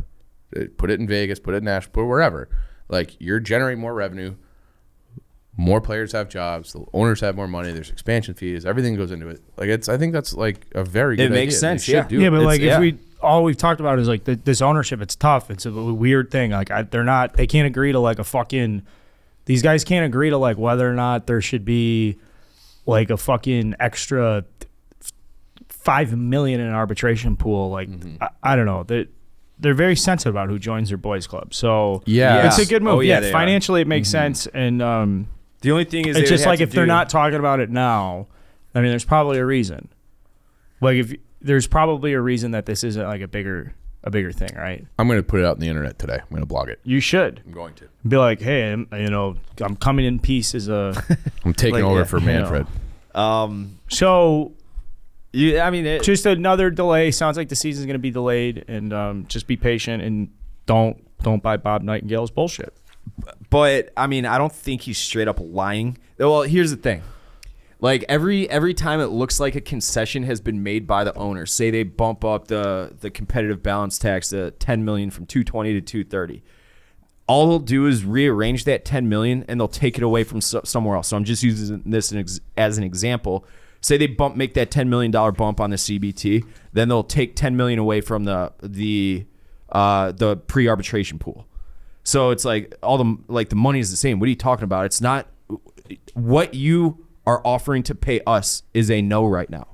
So stop the bullshit and like don't try to fucking like they're being shady about it. You know? Yeah, they're protecting their interests. But it sounds like we're moving towards something which is good. Today's the first day I can like actually look at it and say like, okay, they're actually working towards something right now. And I've been firing off my texts here and there like, hey, like, is this bullshit like it has been the last week and eerily quiet, which I typically take as a good thing. Positive, yeah. Yeah. Okay. So that's good. Speaking of things that look better, I recently used Manscaped for my balls. Ooh. So that was Can good. we get, all right, stand up. We showed off your shirt. Show off your nutsack to the camera, please. I will, actually. I'm going to take a piss. How are we doing on time, Tom? We're an hour and 15 in. Okay, let's talk about Manscaped. Let's talk about my nice trim, nice clean, my bush, the lawnmower. You don't have a bush anymore. Yeah, because it's gone. Mm-hmm. What do people need to know about the way to get rid of their bush if they had a bush like I had a bush?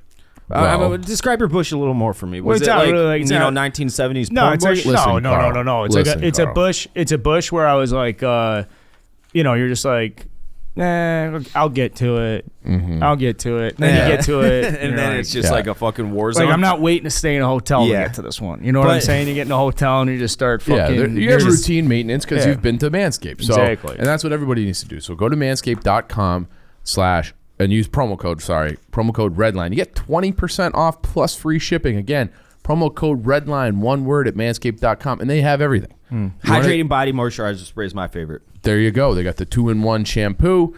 They got, like Carl was saying, you need to have things trimmed up around your loose skin, around your balls. You got that taken care of. They have a nice cologne. Lather that stuff loose up. Skin. That's what I mean, that's like from Big Daddy's like loose skin is old balls. Gross.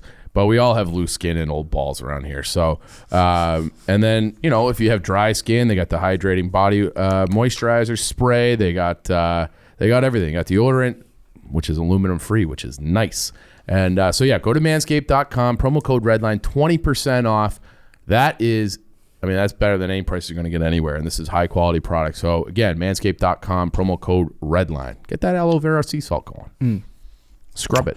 All right, let's talk to a guy who has really nice, clean-shaven balls, presumably. He lived in Los Angeles for a little bit, so I'd imagine that's one of the first things that happens when you go to. Well, that's a good point.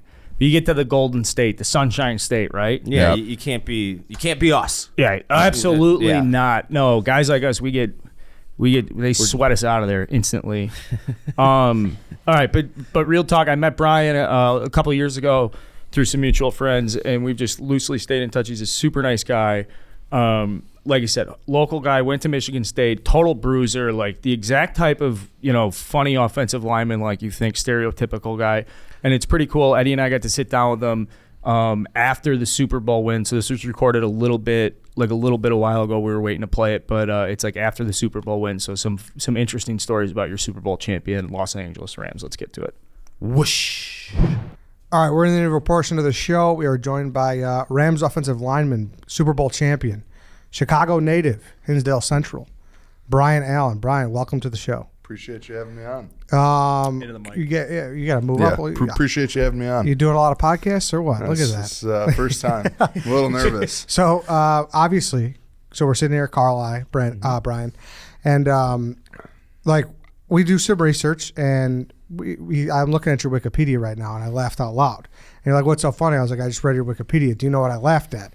And you fucking nailed it instantly. Yeah. You were like, "I know exactly why you're laughing at my Wikipedia page. Why is it?" There's a couple funny things you could have gone with there, but yes, the COVID thing. A lot of people like to pick fun at. What is the COVID thing exactly? I was the first player in the NFL with COVID, so a lot of people like to make fun of me or say that I started it or all this stuff's my fault. So. And what's crazy is he said, well, yeah, besides that, there was the whole Jay Glazer thing. And then I'm like, holy fuck, now I even remember even deeper how utterly like crazy that whole time was. So explain that from your shoes. Jay Glazer like acted like he had the biggest scoop in the world, right?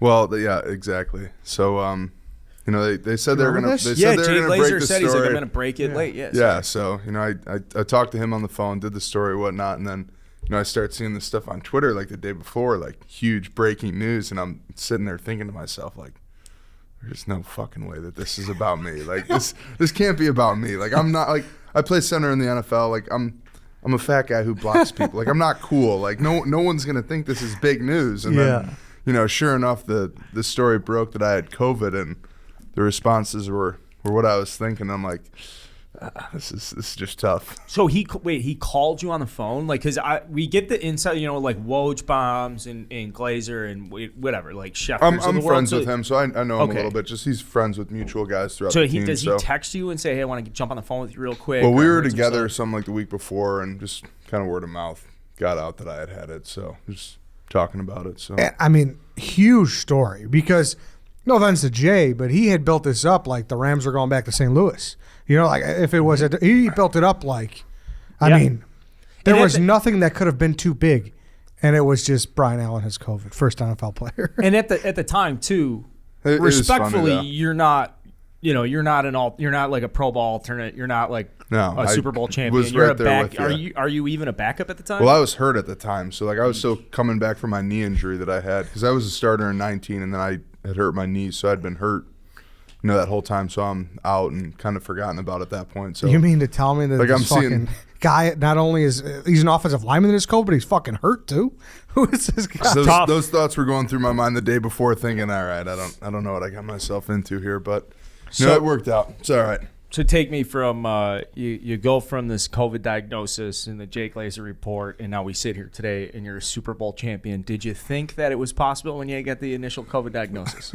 It was a come back for the record books, but I had a serious knee injury at that point, so at that point in time, just definitely wouldn't think that I'd be here, and had the year we had with the Rams and all the stuff we went through to get there. So a lot of ups and downs since then, and glad to be here with you now since the first time we met. But here's the thing too, and what made this whole thing even better. Well, not better. I'm glad you're okay. A lot of people weren't okay from COVID, but you know what I mean. No, yeah, for sure. Was that we're like, well, how'd you get it? Guess where he was on that weekend? It was St. Patrick's Day, and he was in Chicago. Oh, get out of here! Were you were at our party at McFadden's? I wasn't at that party, but this was still kind of where we weren't sure what COVID was. City was still opened, masks weren't a thing yet at that point. So yeah, I was here for St. Patrick's Day. Then I got back to California and couldn't smell, and I guess that was one of the symptoms. So got tested and was positive. We didn't bring you in here to sandbag you about all this COVID stuff either, because you've been hanging out for a little bit, and like I said, Brian's a neighborhood guy. Neighborhood that not to offend you, because you're a neighborhood guy, but when I say neighborhood guy, we talk about a Super Bowl from Hinsdale, and then obviously I'm Michigan suburbs. State. I know my part. Once you say Chicago and everyone starts digging a little deeper, I claim Hinsdale. I know where I'm from. How is our representation in the NFL? Are you proud of what the Chicago metropolitan area has in the NFL relative to your high school experiences here? Yeah, for sure. There's some guys lingering around for sure. Mm-hmm. So people love to shit on Chicago football, I feel. Like they just like in the comparison to, Texas, Florida, whatever. But I mean you're right, there is a lot of guys doing pretty well. Yeah, definitely not, the numbers and masses that some states have, but there's definitely a lot of guys still playing at a high level in the NFL from Illinois. So, mm-hmm. Hey, I do want to take a moment real quick because our podcast is sponsored by Miller Lite, and I know that you're going to get a Super Bowl ring in a little bit, but could you at least review this ring? This is our Miller Time ring, and see if that fits on one of your fucking sausages. I feel like that's right more, on the ring finger. Yeah, that's a better ring than what you're perfectly. gonna get for. Have you guys talked about what the Super Bowl ring? Like, who's in charge? Is Odell Beckham is he gonna? Probably the important people, and I know where I fall on that totem pole. So whatever they decide to do, I'm gonna be very happy with what they give us. So. No opinion from the O-line room, huh? I'm sure Witt and yeah. Havenstein, a couple more of the important guys will have a say in it. But I'll be grateful for whatever they design. I'm sure it'll be awesome. So well, I was telling you that earlier, where when you guys are playing in the game, that like, sorry, did you give the review? Did I jack the review? No, I think he should be. Put this back on. You should be wearing an obnoxiously sized ring for the remainder of this interview. It's a good point. You definitely should. I haven't been saying this, but the ongoing joke is, wherever you go, you let people know you're world champ. So yeah, people call me champ. You are champ. So you guys see that our wide receiver Van Jefferson had a kid the night of the game? Yeah, and I did see that. Named his son Champ. Oh, yes. Born Super Bowl Sunday. Yeah, I turned down being the godfather for that. Now, do you guys know that when you take the field, like is that a thing in the locker room where it's like, yo, she's about to pop, man, like we got to win this game for my kid? Not the heroic speeches of winning the game for the player's significant other, or the son or daughter, whatever it is, but you are aware of those situations. Our right tackle, Rob Havenstein, my rookie year, we're playing Minnesota on like Thursday Night Football, and he was all jittery, knowing that his wife was expecting that night. So we finish the game, goes to the hospital, has the kid. It comes up probably once every other year. Someone on the team is expecting or something. Odell had his son a day or two ago, so he was kind of on edge for the game. So that stuff comes up more than you think. Yeah, and that's was it like a thing where he where when he left, like you guys are waiting for him to come back to the party? Like, how did that work? No, like the last 2 weeks, the NFC Championship and the Super Bowl, like you win and you usually just go in the game, go into the locker room, break it down, and everyone kind of goes on their way. And there wasn't a breakdown speech or anything. It was kind of chaos. You win the NFC, everyone's on the field with their families, and you kind of get back in an hour or 2 hours, whatever it is, later after the game, and no one's in there. You kind of just go on your way. And Super Bowl, same thing. So you see who you want to see, and you're out of there. That's so it. Kind of chaos. And then I was telling you earlier how I like Stafford. Obviously, we living in Chicago. Like you grew up watching him, right? Yeah, for sure. Yeah. So like we played them twice a year for every year, and but it was all about let's get Stafford a ring and let's get Stafford a ring. Whitworth is seems like the best. What's it like playing with him? And is he kind of a vocal guy? Like what's it like, being alongside Whitworth?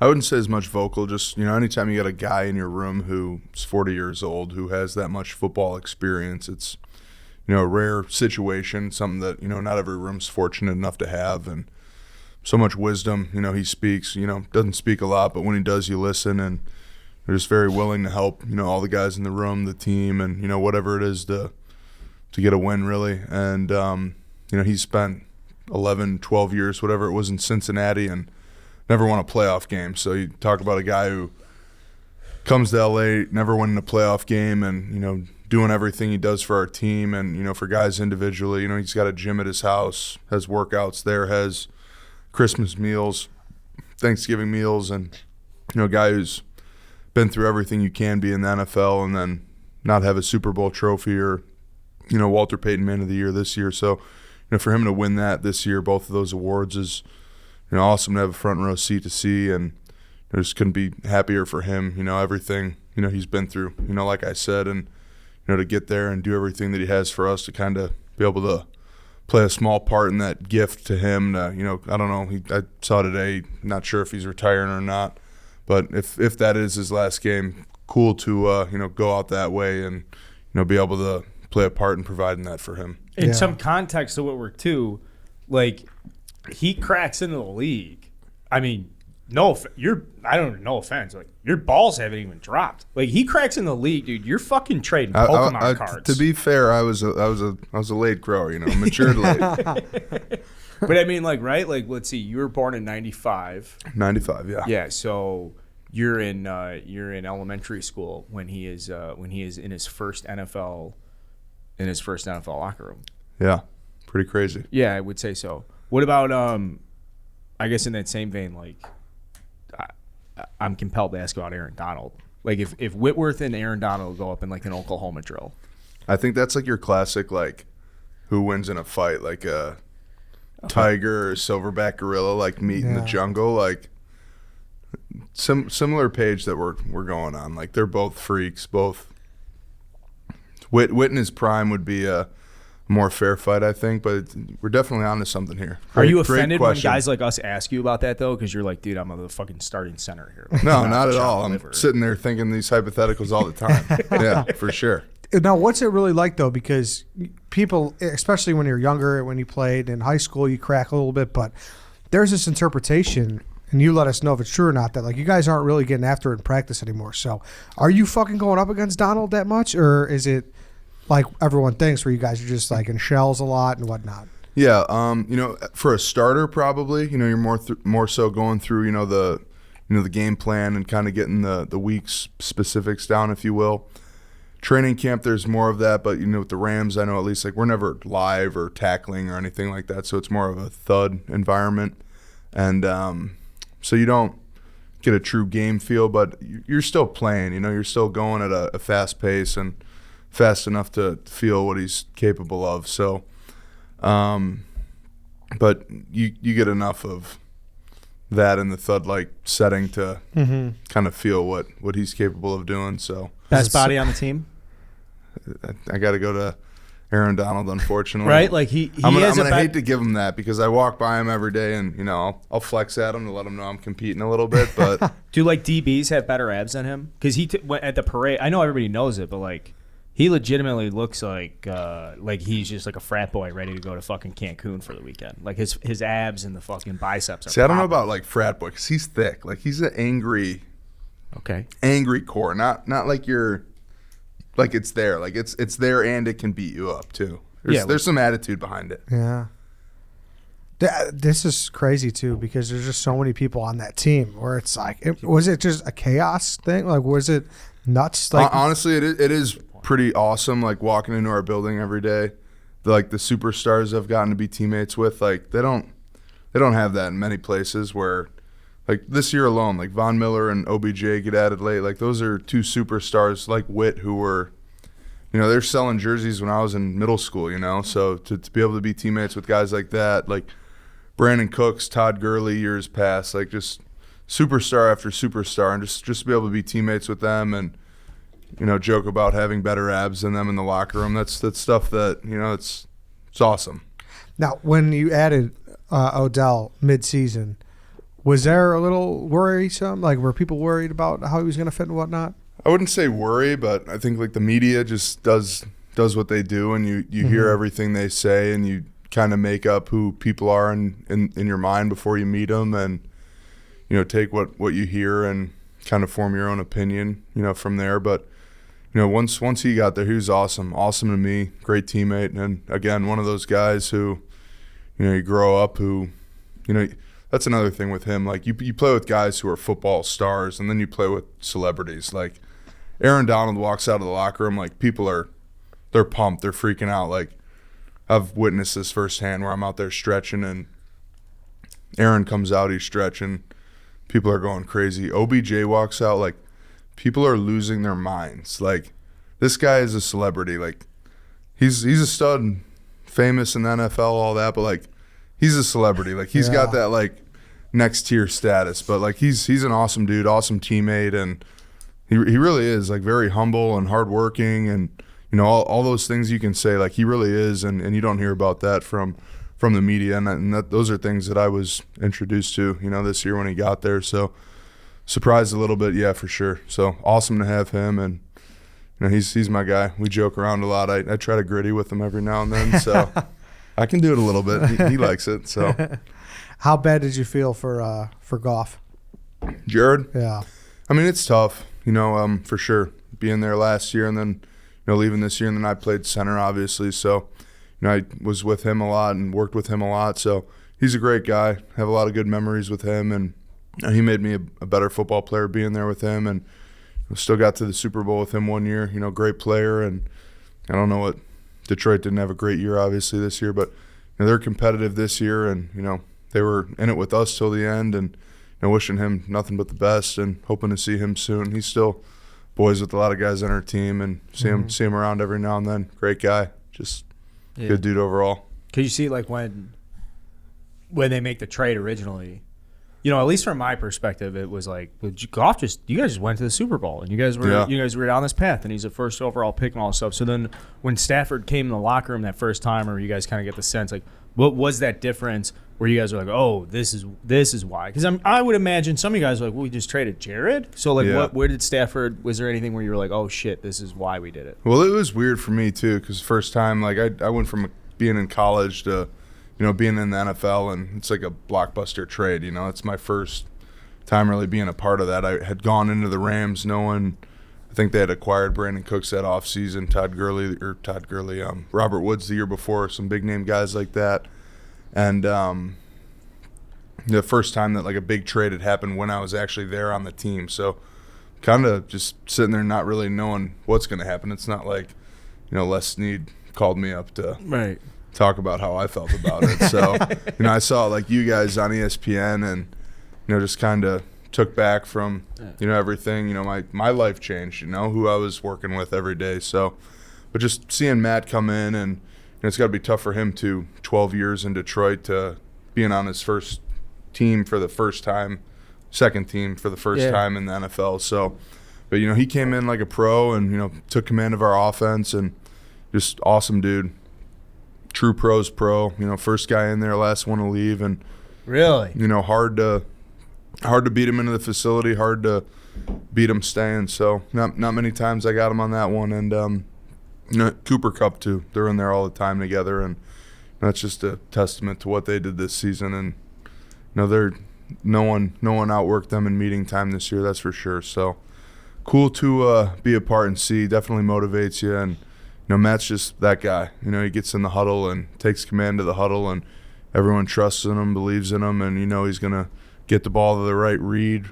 Whether Coop's open or not, he's going through that progression and making sure we're on the right play, and just awesome teammate to have. Really grateful to have played for him this year. And like you guys said, growing up in Chicago, it's like I know the Vikings, I know the Lions, I know the Bears, I know the Packers, unfortunately, and like. To get to play with Matt Stafford, like I was in middle school when he was playing at Soldier Field. So like I got all my middle school buddies with me still kind of giggling that I'm snapping him a football. So it's pretty cool from this area to be able to play with him. I mean, dude, so many people though. Like that's legitimately like a video game. Every day, like there's probably a new kid at class. It's like, all right, guys, say hi to Von Miller. Yeah. Say hi to Odell Beckham Jr. Say hi to Jalen Ramsey. It's crazy. Who do you give credit for integrating these people? Is it McVay? Is it just the locker room? I think it's McVay, the locker room. Just everyone does their part. We get all these guys who have had problems places, or they got some story about their character or something like that, and they get into our locker room and they're just a normal guy. Leonard Floyd was with the Bears forever. Yeah. You guys hated him. He's we didn't hate Leonard. I wouldn't say that. We just spent a very high draft pick on him, and then he was more of like a scheme guy than like a. Well, he's scheming up for the LA Rams he right was now. great. I'll He tell had you some that. good years, man. He had some good years. But like Leonard's the man. He works hard and awesome dude, and everyone gets along with him. And I wouldn't say he's in the same category as some of the other guys who have come into LA with kind of a history, but then another name like Weddle. Like I remember, like you just see like Weddle come in a highlight when you're first, like when the Bears played the Rams week 1. It was like, wait a second, Weddle like might have been on like NFL Pro Street or something. Like he might be that old. Yeah. Endless, man. Yeah. And then I feel like the biggest freak of them all is fucking McVay. Like, is he just out of his mind? This guy? He's a freak. It's it's hard for like a fan to appreciate like the level of football, like IQ and savviness and just football smarts in general, because like you guys aren't exposed to that, and it like you never will be, just the way that it works. Like we're sitting at football for 12 hours a day, like you guys are sitting here, or someone's sitting at a finance job. We're attacking it that seriously, that that committed. So, but he's next level. Like I've had guys on our staff who have won Super Bowls with other teams all the way back in the 80s. There's a lot of football history and knowledge going through our room, and I don't want to be disrespectful and say he walks circles around a lot of coaches, but he's his echelon of thinking and where he's at mentally with football's next level. And, like the hype outside is real. Like the way we look at it. And he's recalling the plays and he's all that. Like again, like the media will blow up him remembering. I think everyone made a big deal about him remembering like the depth chart of a team one year. But like and that's what the media wants to blow up because that's that's and he remembers like every big and play, what's cool. Right? But like he knows offense through and through, he knows defense through and through. He can go through and give you all of our play calls offensively, defensively, down to the combination blocks on the offensive line, to the checks on the back end and the secondary. Like, there's not many coaches who can do that and kind of know really all that stuff. Yeah, like he knows it all. It's not he's a specialist here, he's a specialist there. Like he really has his hand on everything. And then, oh, by the way, he wants to call our plays and be a G at that too. So he really is just the man. And again, youngest head coach to win the Super Bowl, right? Yeah. I do have a McVay like situational thing. Obviously, the play calling and the genius and stuff. But you were involved in a I'll call it boneheaded, and you're gonna correct me on this. But like you threw the ball over Stafford's head against the Bucs, and it was dramatic. I'll let you tell the story. But when you come back, is McVay a yeller? Is he like a what the fuck, or is it like a hey Brian, don't do that again? Or McVay's very calm, cool, and collected, unless you screw up in a big moment or have kind of one of those big what the fuck moments, if you will. And coming to the bench after that one wasn't easy. You knew. Was that the hardest you've ever had to walk off the field? I've had a couple with him definitely over the years. That's one of them that'll be remembered there. I've definitely have had some embarrassing ones over the years. So, but yeah, that was a tough one. But critical moment, bad play by me, and dude, but it's out of your system. Yeah, I mean, like there's so many champs, players right? whose careers are happened, defined by like you fucked this up or whatever. Like you guys came back, you were world champs. It's fine. Was like, is it terrifying being on the other end of like, holy fuck, we're about to get Brady'd? Like, be honest. Did it cross your mind? I have been Brady'd, so I don't know if that was a personal shot or not, but I mean, it's football. You know, kind of late in the games, you get a flow of the game. What's going to happen? What bad situations can arise out of certain times and positions of the game? So, I mean, all that stuff comes up in your head. And then I gotta ask, and this is probably a very hard question for you to answer, but you're from here. You know what it's like to be a fucking diehard Chicago Bear fan. You know what it's like to give a fuck so much that it's unhealthy, that you shouldn't care that much.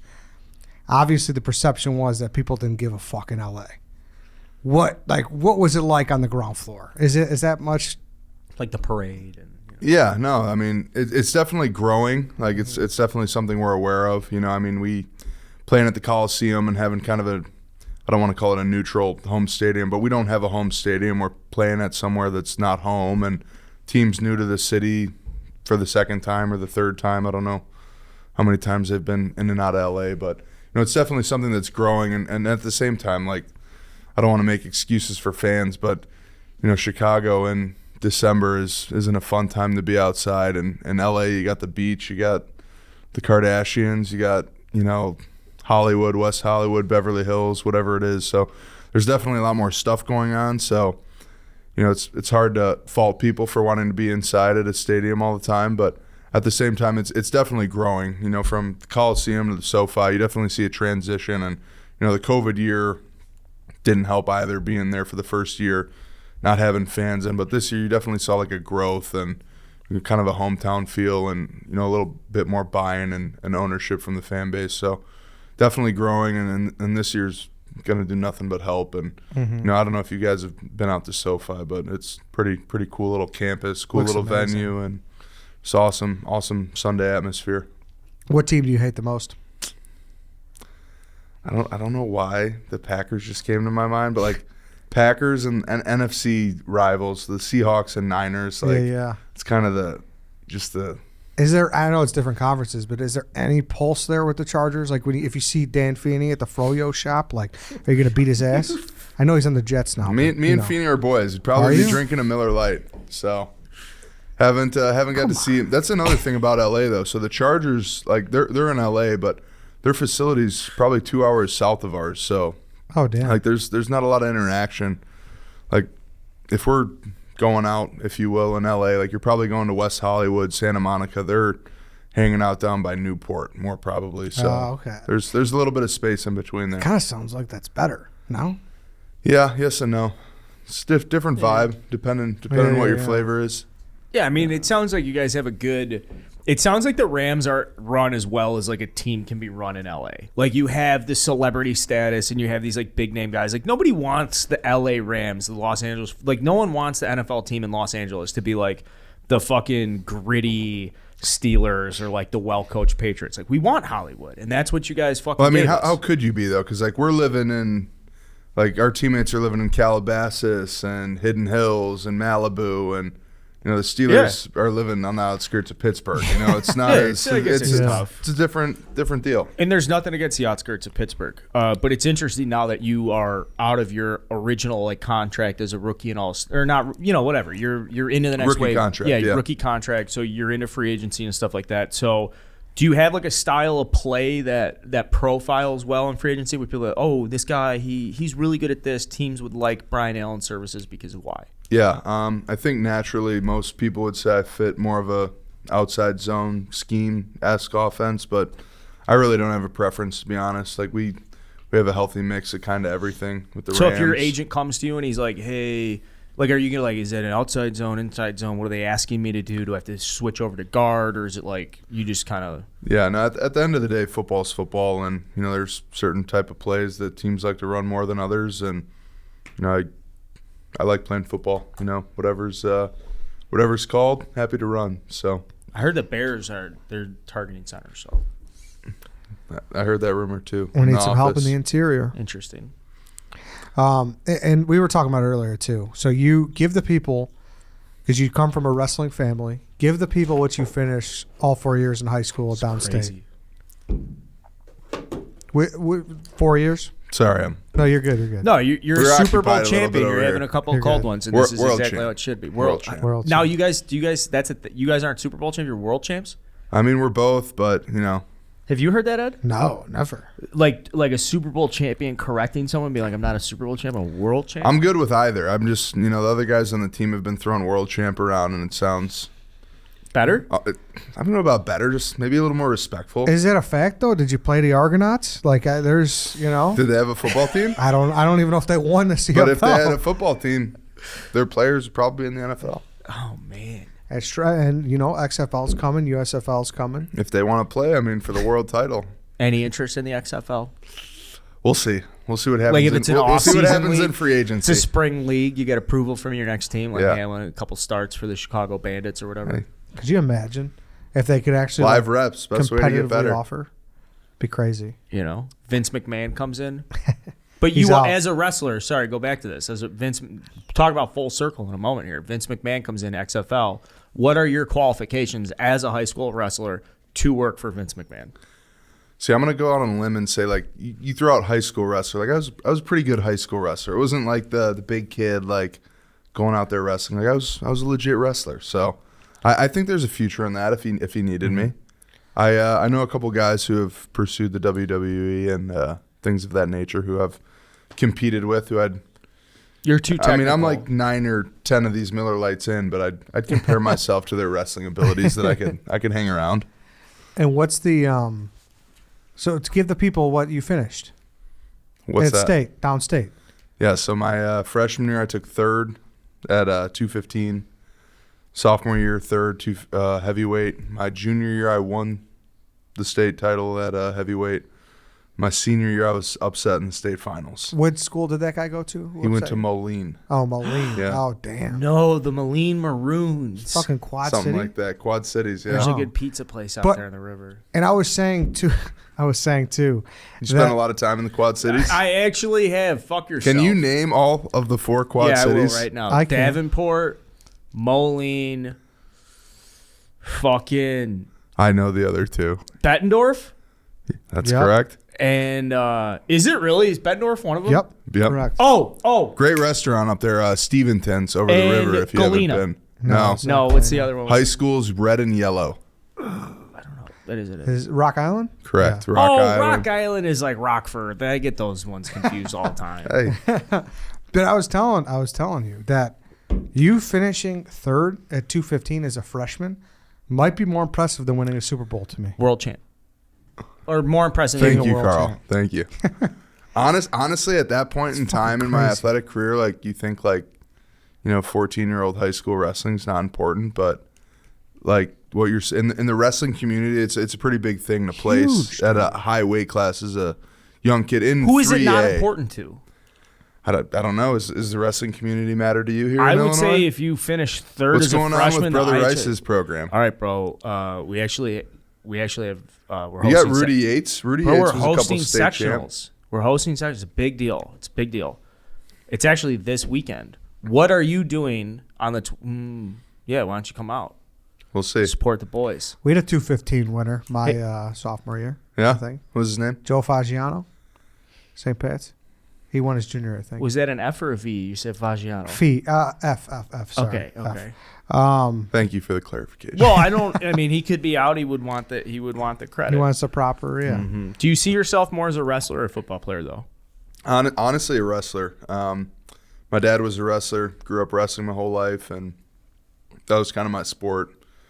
Wrestlers are so used weird. All that, all the lessons that I've learned from wrestling, though, I've really used, and it's been applicable to my football career, and all that stuff. I kind of use that to, motivate me and give me that edge, if you will, in the football world. That's interesting because there was always some like myth where it's not good for linemen to be wrestlers. Have you heard that before? I've heard the other way around. Have you? That, yeah. Yeah, I've heard. Maybe not linemen, just in general. Well, let's settle this. What have you heard and what have you heard? Well, I guess if you're a defensive player, like, shooting is different from tackling. Like you'd fuck that up. I disagree. Like shoulder leverage tackling is like the new thing. Like everyone wants to adapt like the rugby game kind of for safety reasons. And it's similar to attacks in wrestling, the offensive takedowns and stuff like that. So there's definitely some parallels in both sports. Yeah. No, I agree. That's what, at least a myth I heard. That's here's my parallel. Here's what it takes. To be a good wrestler and to be a good football player, you have to be a bad dude. Yeah. Like, I think that's the common denominator. Like, you start Yeah, there. there's Like, you're more not going to to it, find a though, wrestler like- who's very good who's like a puss. I'd say like for offensive line and defensive line play, like you understand leverage more. Like is a wide receiver going to get as much out of it as a offensive lineman or a defensive lineman or someone who's blocking or trying to establish angles of leverage, and I think that's where it's more showing up and more in the game of football. Yeah. Now, when does the bender end? Did you give yourself a date? Who? What's the date today? Well, you came in today. You're like, it's just 24th. a couple. It's Just the a couple. 24th. We won the 13th, I think, or the 14th. Yes, 13th.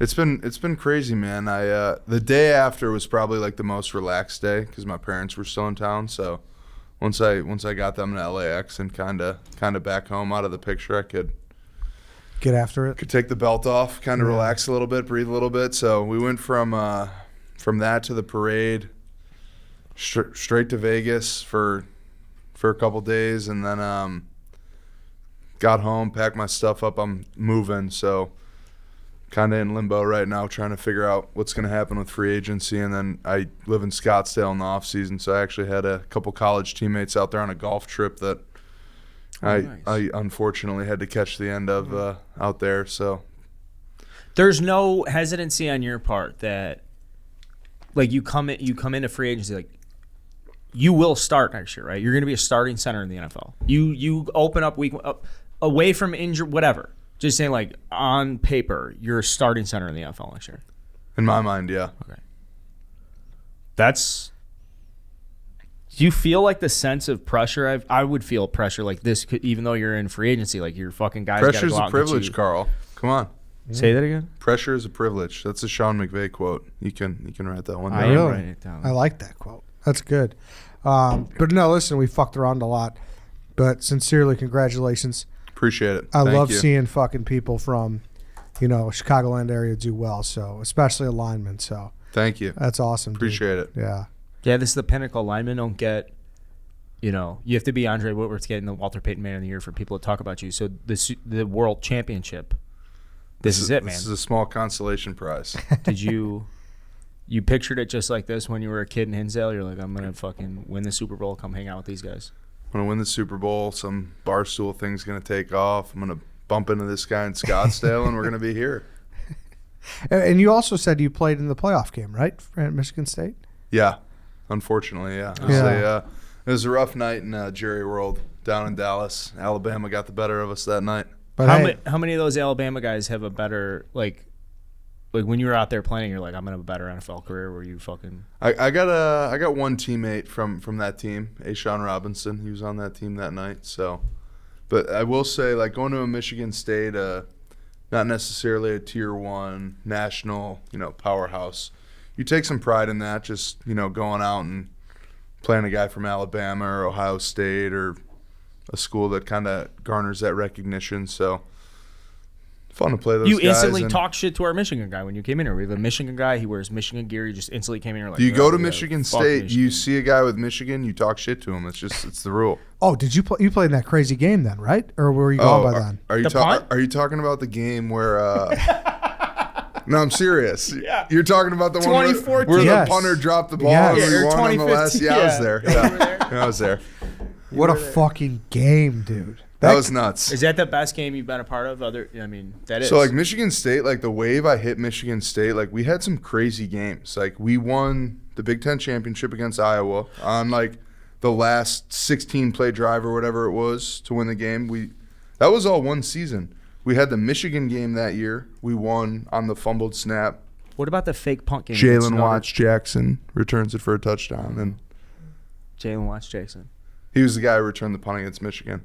And then that same year, we hit the game-winning field goal against Ohio State to win. Insane, dude. The fake punt against Notre Dame. So that was the first time I had ever been to Michigan State. My older brother was there on a high school recruiting trip. I was 7th grade or something then. And then the next year, they hit Russell Wilson on the Hail Mary to Mike's upset. The Hail Mary to end the game with Kirk Cousins. So those were my first 2 games at Michigan State.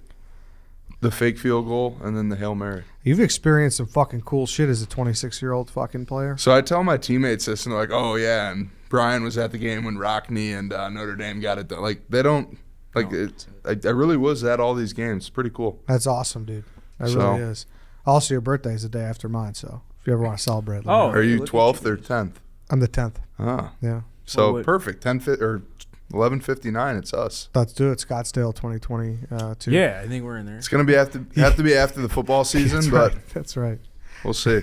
Last time we were in Scottsdale, this guy needed a babysitter. So no, I mean it's not like that. I felt like you were ordering. We had bottle service, and you were like, "Yeah, I want to get some buckets," and then. Well, I was trying to be polite because I wasn't paying for it, so I thought beer's cheaper than. Kyle Long was paying for it, and on record, he can pay for every single cold one I drink for the rest of my life. That's the type of guy I am, though. I'm worried about Kyle's wallet. So yeah, exactly. Chicago metropolitan area guy, Brian Allen, free agent, world champion. Thanks for coming in. We're gonna see you again. Appreciate you guys having me. Yeah, thanks for coming. Great stuff. Great stuff from Brian. Yeah, dude, honestly, great stuff. In Bears free agency is going to start picking up in the NFL offseason, and it's like, it's really exciting when you have a new cast and crew and stuff like that. We've been sitting around. We want to see what Ryan Poles does. We're at the point where, like, he has a press conference and he just says something about, like, well, this is the type of offensive line I'm looking to build, and then you're like, oh, fuck, okay, what does this mean for the free agent? So, like, that's a really for me, that's a really exciting time as a fan because it won't be around like this forever. Like, as soon as we get a taste of who Poles is and you see the type of people and the type of team that we're going to end up with, like, you kind of become conditioned to it. So this is one of those unique times. You get fresh blood. We haven't really seen it get drawn yet. We don't really know what's going to go on. So it's pretty exciting stuff. I'm trying to set the stage as we come out of the Brian Allen stuff. That'd be nice. We'll see if maybe he fits into the mix. And while I talk about this positivity, so here's our first topic. I got a couple topics I want to go through at the end of the show. We talk about positivity, absolute crushing negativity. We were ready for Aaron Rodgers to pack his bags. $200 million deal. He's going to be here till Eddie's in his mid-30s. I'm working on block. I'm going to be fucking 40. I'm going to be 40 when he's done. That is. Yeah, and so it's like Brett Favre came into the league when I was 6, and I'm not going to be out from underneath the Packers quarterback thumb until I'm fucking 40. Holy And even then, fuck. who says you will? I mean, but that's the only light at the end of the tunnel, is that they won't be able to get the next guy. But yeah, I'm going to be fucking, well, like this time in 4 years, I will be like 39 knocking on 40. Is there any chance that in these 4 years that like, you know, I mean, the Packers just go 13 and fucking 3 or 14 and 3 now, or what, like they consistently dominate us in all phases at all times, every single time we play them. Mm-hmm. I feel like this just kind of set me back a little bit. Fair. Yeah, and I think Eddie did like a little video. Without being a pussy, like I feel like the Justin Fields era just got a little bit more compromised and entangled. Eddie said it like perfectly when Danny shoved the camera in his face right when it happened. Is that like, well, that's the whole Matt Eberflus era. So like Eddie in Eddie's mind, Eberflus is already fired. Well, because like if you look at Eberflus or Flus or Eberflus or whatever, like he's the type of guy Aaron Rodgers makes a living just killing.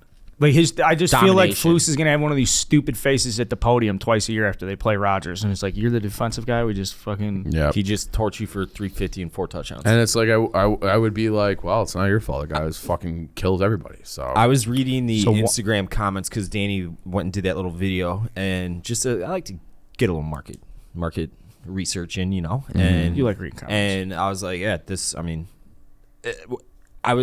there's no hope for me as a Bears fan because I've seen this movie before. Yep. And people are just fucking roasting me, saying, you fucking loser. Like, how can't you be positive? How can I be positive? I mean, I'm a pretty positive guy. I would say so in general. And it's just, you know, and you don't. I'm not going to be positive. The gap, and maybe he doesn't play out the whole contract. I don't know. But to hear that he's like, maybe I'm going to Denver. And then Pat McAfee was saying he might just retire. To go from like retirement to 4 more years. 4 more years, yeah. It's like, what? Yeah, it's like, too much. What are you talking He's like trolling us. Speaking of retirement. Like year to year. Speaking of retirement. Okay. I personally loved watching Coach K lose. Coach K law for the retirement, people buying $75,000 court seat tickets, like Duke going down, like when people say this is what college sports all about, like, oh, the great, like when an awesome things happen, I also want people to keep in mind when something awesome, like horrific, like negative like this happens. That's another power thing about college sports, because like people just care so much. The people crying, all that shit. Dave, did you see Jerry Seinfeld went to the game and wore earplugs? I did not. Okay, as the biggest Seinfeld guy, like you got to defend your boy. And it's a tough look for my guy Jerry Seinfeld. He's up there for my list of people that I like. I deify this guy. I love Jerry Seinfeld, but if you're wearing earplugs to a fucking basketball game, that's Chief. He's a big sports fan too. If there was like one guy here wearing the earplugs, I think you would not be opposed to a nice quiet evening at Cameron Indoor. That's impossible. I don't. Yeah, but like that's why you go to Cameron. The Cameron crazies. I will say, I just looked up how old he is. He is, in my brain, he was 3 years shy of that being an acceptable move. He's 67. If he was 70 and he wore earplugs, I'd be like, fine. Yeah, 67. You know what? That's a good point. That's a good point. 67 is the transition age to that. You got to hang on, man. Show me a little bit more fight, Jerry. Yep. But Coach Kane, he scolded the crowd a little bit in a speech. He's asked people to be quiet. Now Duke's just like a massive favorite to win the ACC tournament. I feel like it just sets him up for like a deep Final Four run. Like Coach K has a deep late loss. It's just like, this is, you know, they're going to show up. And last thing that I found interesting, the students camped out for 6 weeks for that game. Shashevskyville. Yeah. It's actually pretty cool. I bet. Yeah, I mean, I went to a game when they played Maine. It was pretty cool, but like 6 weeks for a college basketball game. You guys got stuff to do. Back when I was in like high school, college, I was like bucket list sporting event for me would be Cameron Indoor, Duke UNC, and I am very on the record as not being a huge basketball fan in any realm until you get to March, and then I'm a fan for the next month, and then I don't care again. But like that, that's part of the. Like that, it's one of those. It's Yankee Stadium. Yeah, it's one of those things. Yeah. No, I'm saying just like it's gonna be loud, Jerry. Come on. Oh yeah, but that's why you go. It's like one of those meccas of sports. So, Yeah, it is a mecca, not too utterly surprising. There was some very surprising news though. Calvin Ridley fined for the entire year $1,500. Like I've done way worse things in the last year. I'm gonna take this from here. You know the rules. Everyone's like, oh, he bet on his team. Like, you know the rules. You can't do it. If they suspended him for life, banned him for life, Pete Rose, I would have zero sympathy for him at all. Everybody, regardless of if you're a baseball fan or not, knows what happened to Pete Rose and the Black Sox and all that. You fucked up. So like that, I know like the whole sexual assault things and 2-game suspensions for that and 4-game suspensions for this. This is the number one thing in all sports you can't do. I wish they would have banned him for life. Like, you're a fucking idiot if you think that's acceptable. And I saw Portnoy sing, and I am like, I didn't see. What did Dave say? He if he should be allowed to. He should be allowed to bet on his own team. I think the culture around gambling is so different now than it was when Pete Rose. Look at the NFL is in bed with this shit. They got a million different sponsors. Understand. They got Drew Brees out there talking on fucking all these different like that. I don't want to hear it. $1,500 as long as you're not actively like tanking. I don't care. It's also he's like not. It's not illegal behavior. So like the NFL is basically the only agency or institution that has authority to discipline him. So like they're gonna go above and beyond. And this is one of those things where it's like it's clearly within the jurisdiction of the NFL. They don't have to wait to hear anything. And I'm not I mean, like there's a lot of stuff you could compare this to. It's similar with like drug charges or obviously the thing that looks really, really shitty for the NFL though is like when you stack this next to fucking a lot of the assault charges and shit that's come up that's prevalent. Now, it's pretty ugly. I will plead ignorance and say I didn't read into the story too much. Now, were there rules baked into the NFL rule book where that detail specifically what happens if you're caught gambling on a game? So I don't know. I'm sure it's subject to the commissioner's interpretation and enforcement relative to pursuant to section such and such, which then gives him the explicit authority to act in a vague manner. So I don't know.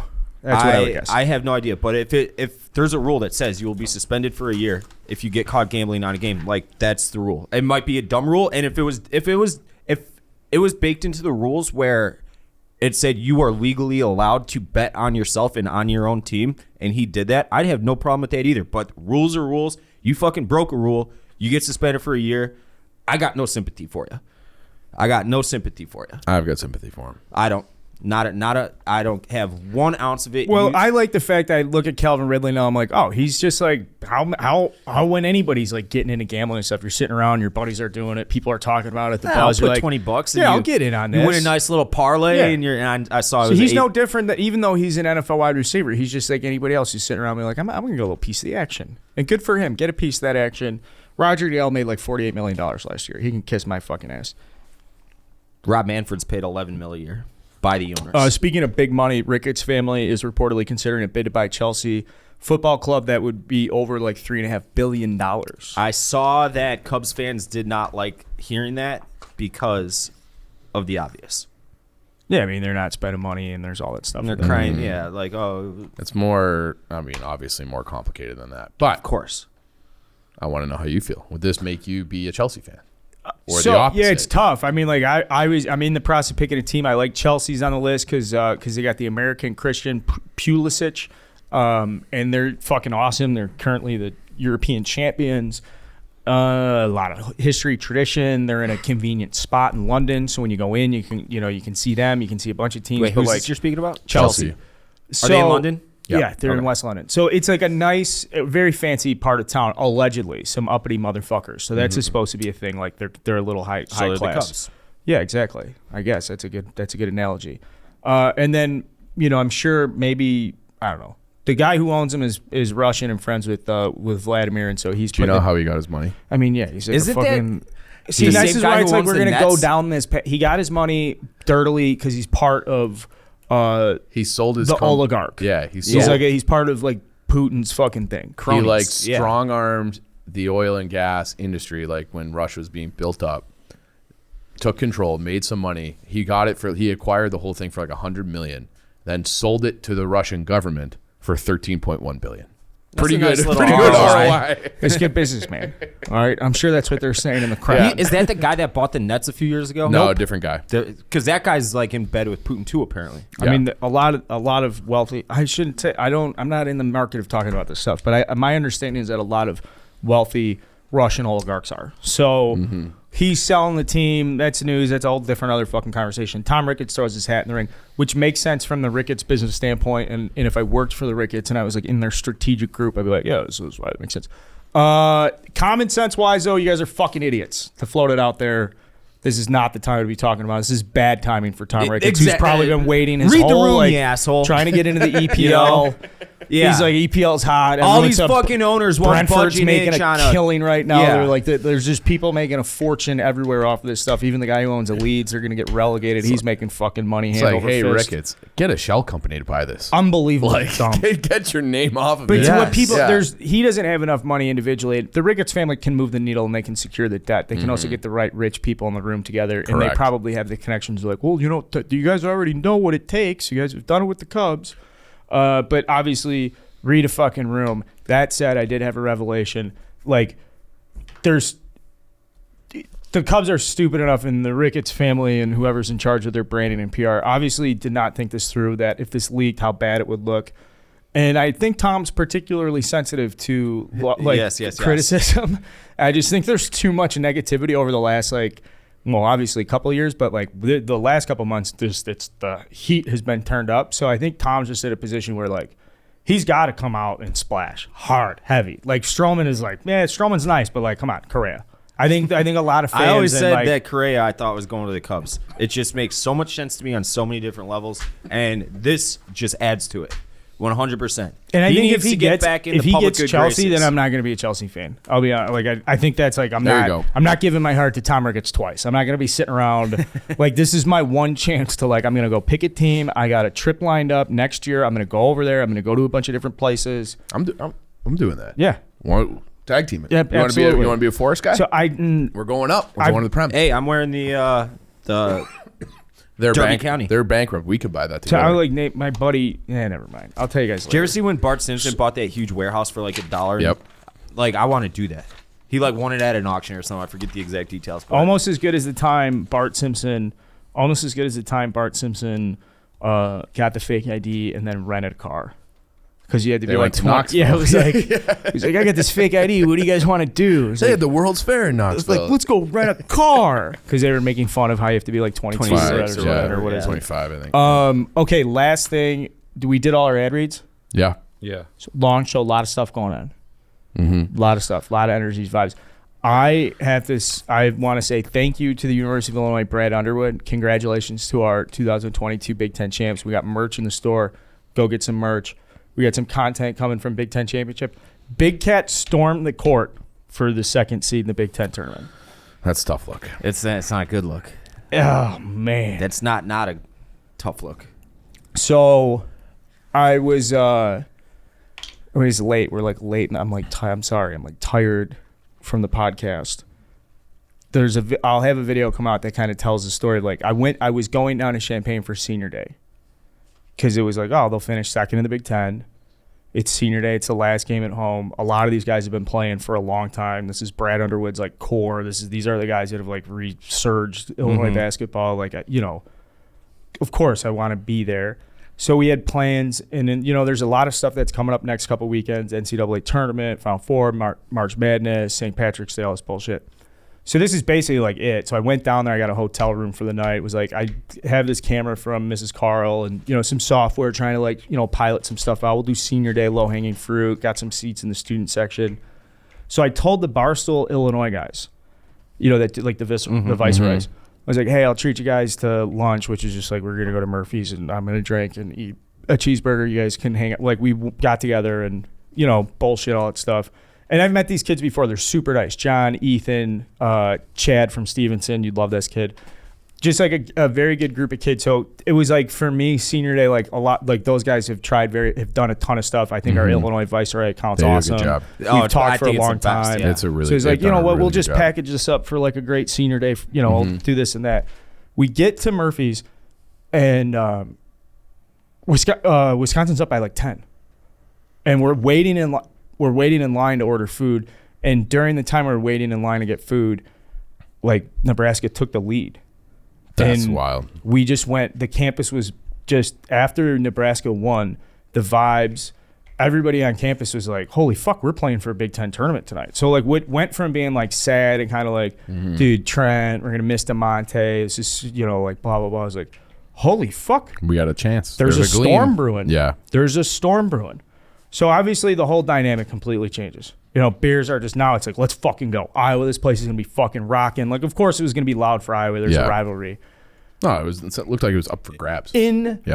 Absolutely insane environment. When we say like the storm is brewing and you're chasing and all that stuff, being in the student section with the kids, and they were down by 15. They were down by like 14, 15. And we're sitting there like, this is us. This is our fucking life. Like, of course there's a chance. We fucking this and that. Like, oh God, Purdue could have helped us out. Slowly but surely, they come back. They storm the court. I will hopefully never storm another court again. It was like a human crush. I dropped my phone. I had to bend down to pick it up. Like, it was when you guys see some of the footage that comes out from this, like it's no joke when the administrators are like, don't storm a court. Like I'm. Can you imagine if you like died? That'd be good content. Yeah, like Carl in memorandum. How did he die while he was court storming? They'd still cut down the nets. And I hope you guys would. Yep. I hope they would. We'd put out a T-shirt and monetize your death. Yeah, for sure. I appreciate that, David. Yep. So, just quickly, I have to say this. They do this court storming, and I'm like on the outskirts now. It's like too much for me. I'm walking out, and one of the coaches sees me. And he's like, "Holy fuck, dude! Coach Underwood's gonna want to see you. He's in the center of the court. We got to go find him." So we make our way back through the court storm. And there's these like cops around the players and Brad, and we come up and they're like, "You guys got to get out of here." And Underwood's like, "He doesn't."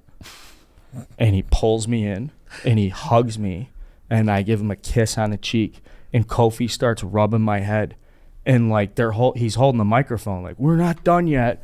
And then he's like, "We're going to the locker room," and he's like, "Carl, lead the way." So I have this like video of like selfie video of like me and Underwood with his hand on my shoulder, and there's like a sea of like the students, and we get in there and it's like, "Go wait in the locker room," and I got water dumped on me. That's awesome. I was in the middle of it, and is that how you got that cut on your hand? Because I've been meaning to ask you about it for like the entire show, and it's a nasty cut. I think so. Worth it. I know I could have been more like colorful about these stories and stuff, but like biggest regret. I'm just exhausted. You got a video coming. I'm exhausted from the experience. Check out the video. We were out till 4:00 in the morning. The stories were flowing. Like, if you are part of a big college experience, I played a sport there. I love it. I love the school. I was a bullpen catcher in high school. That's how much I love baseball. I was relentless in trying to compete for this university. I cared about nothing more than this fucking place. And it's crazy that now, like, I'll be 35 next week.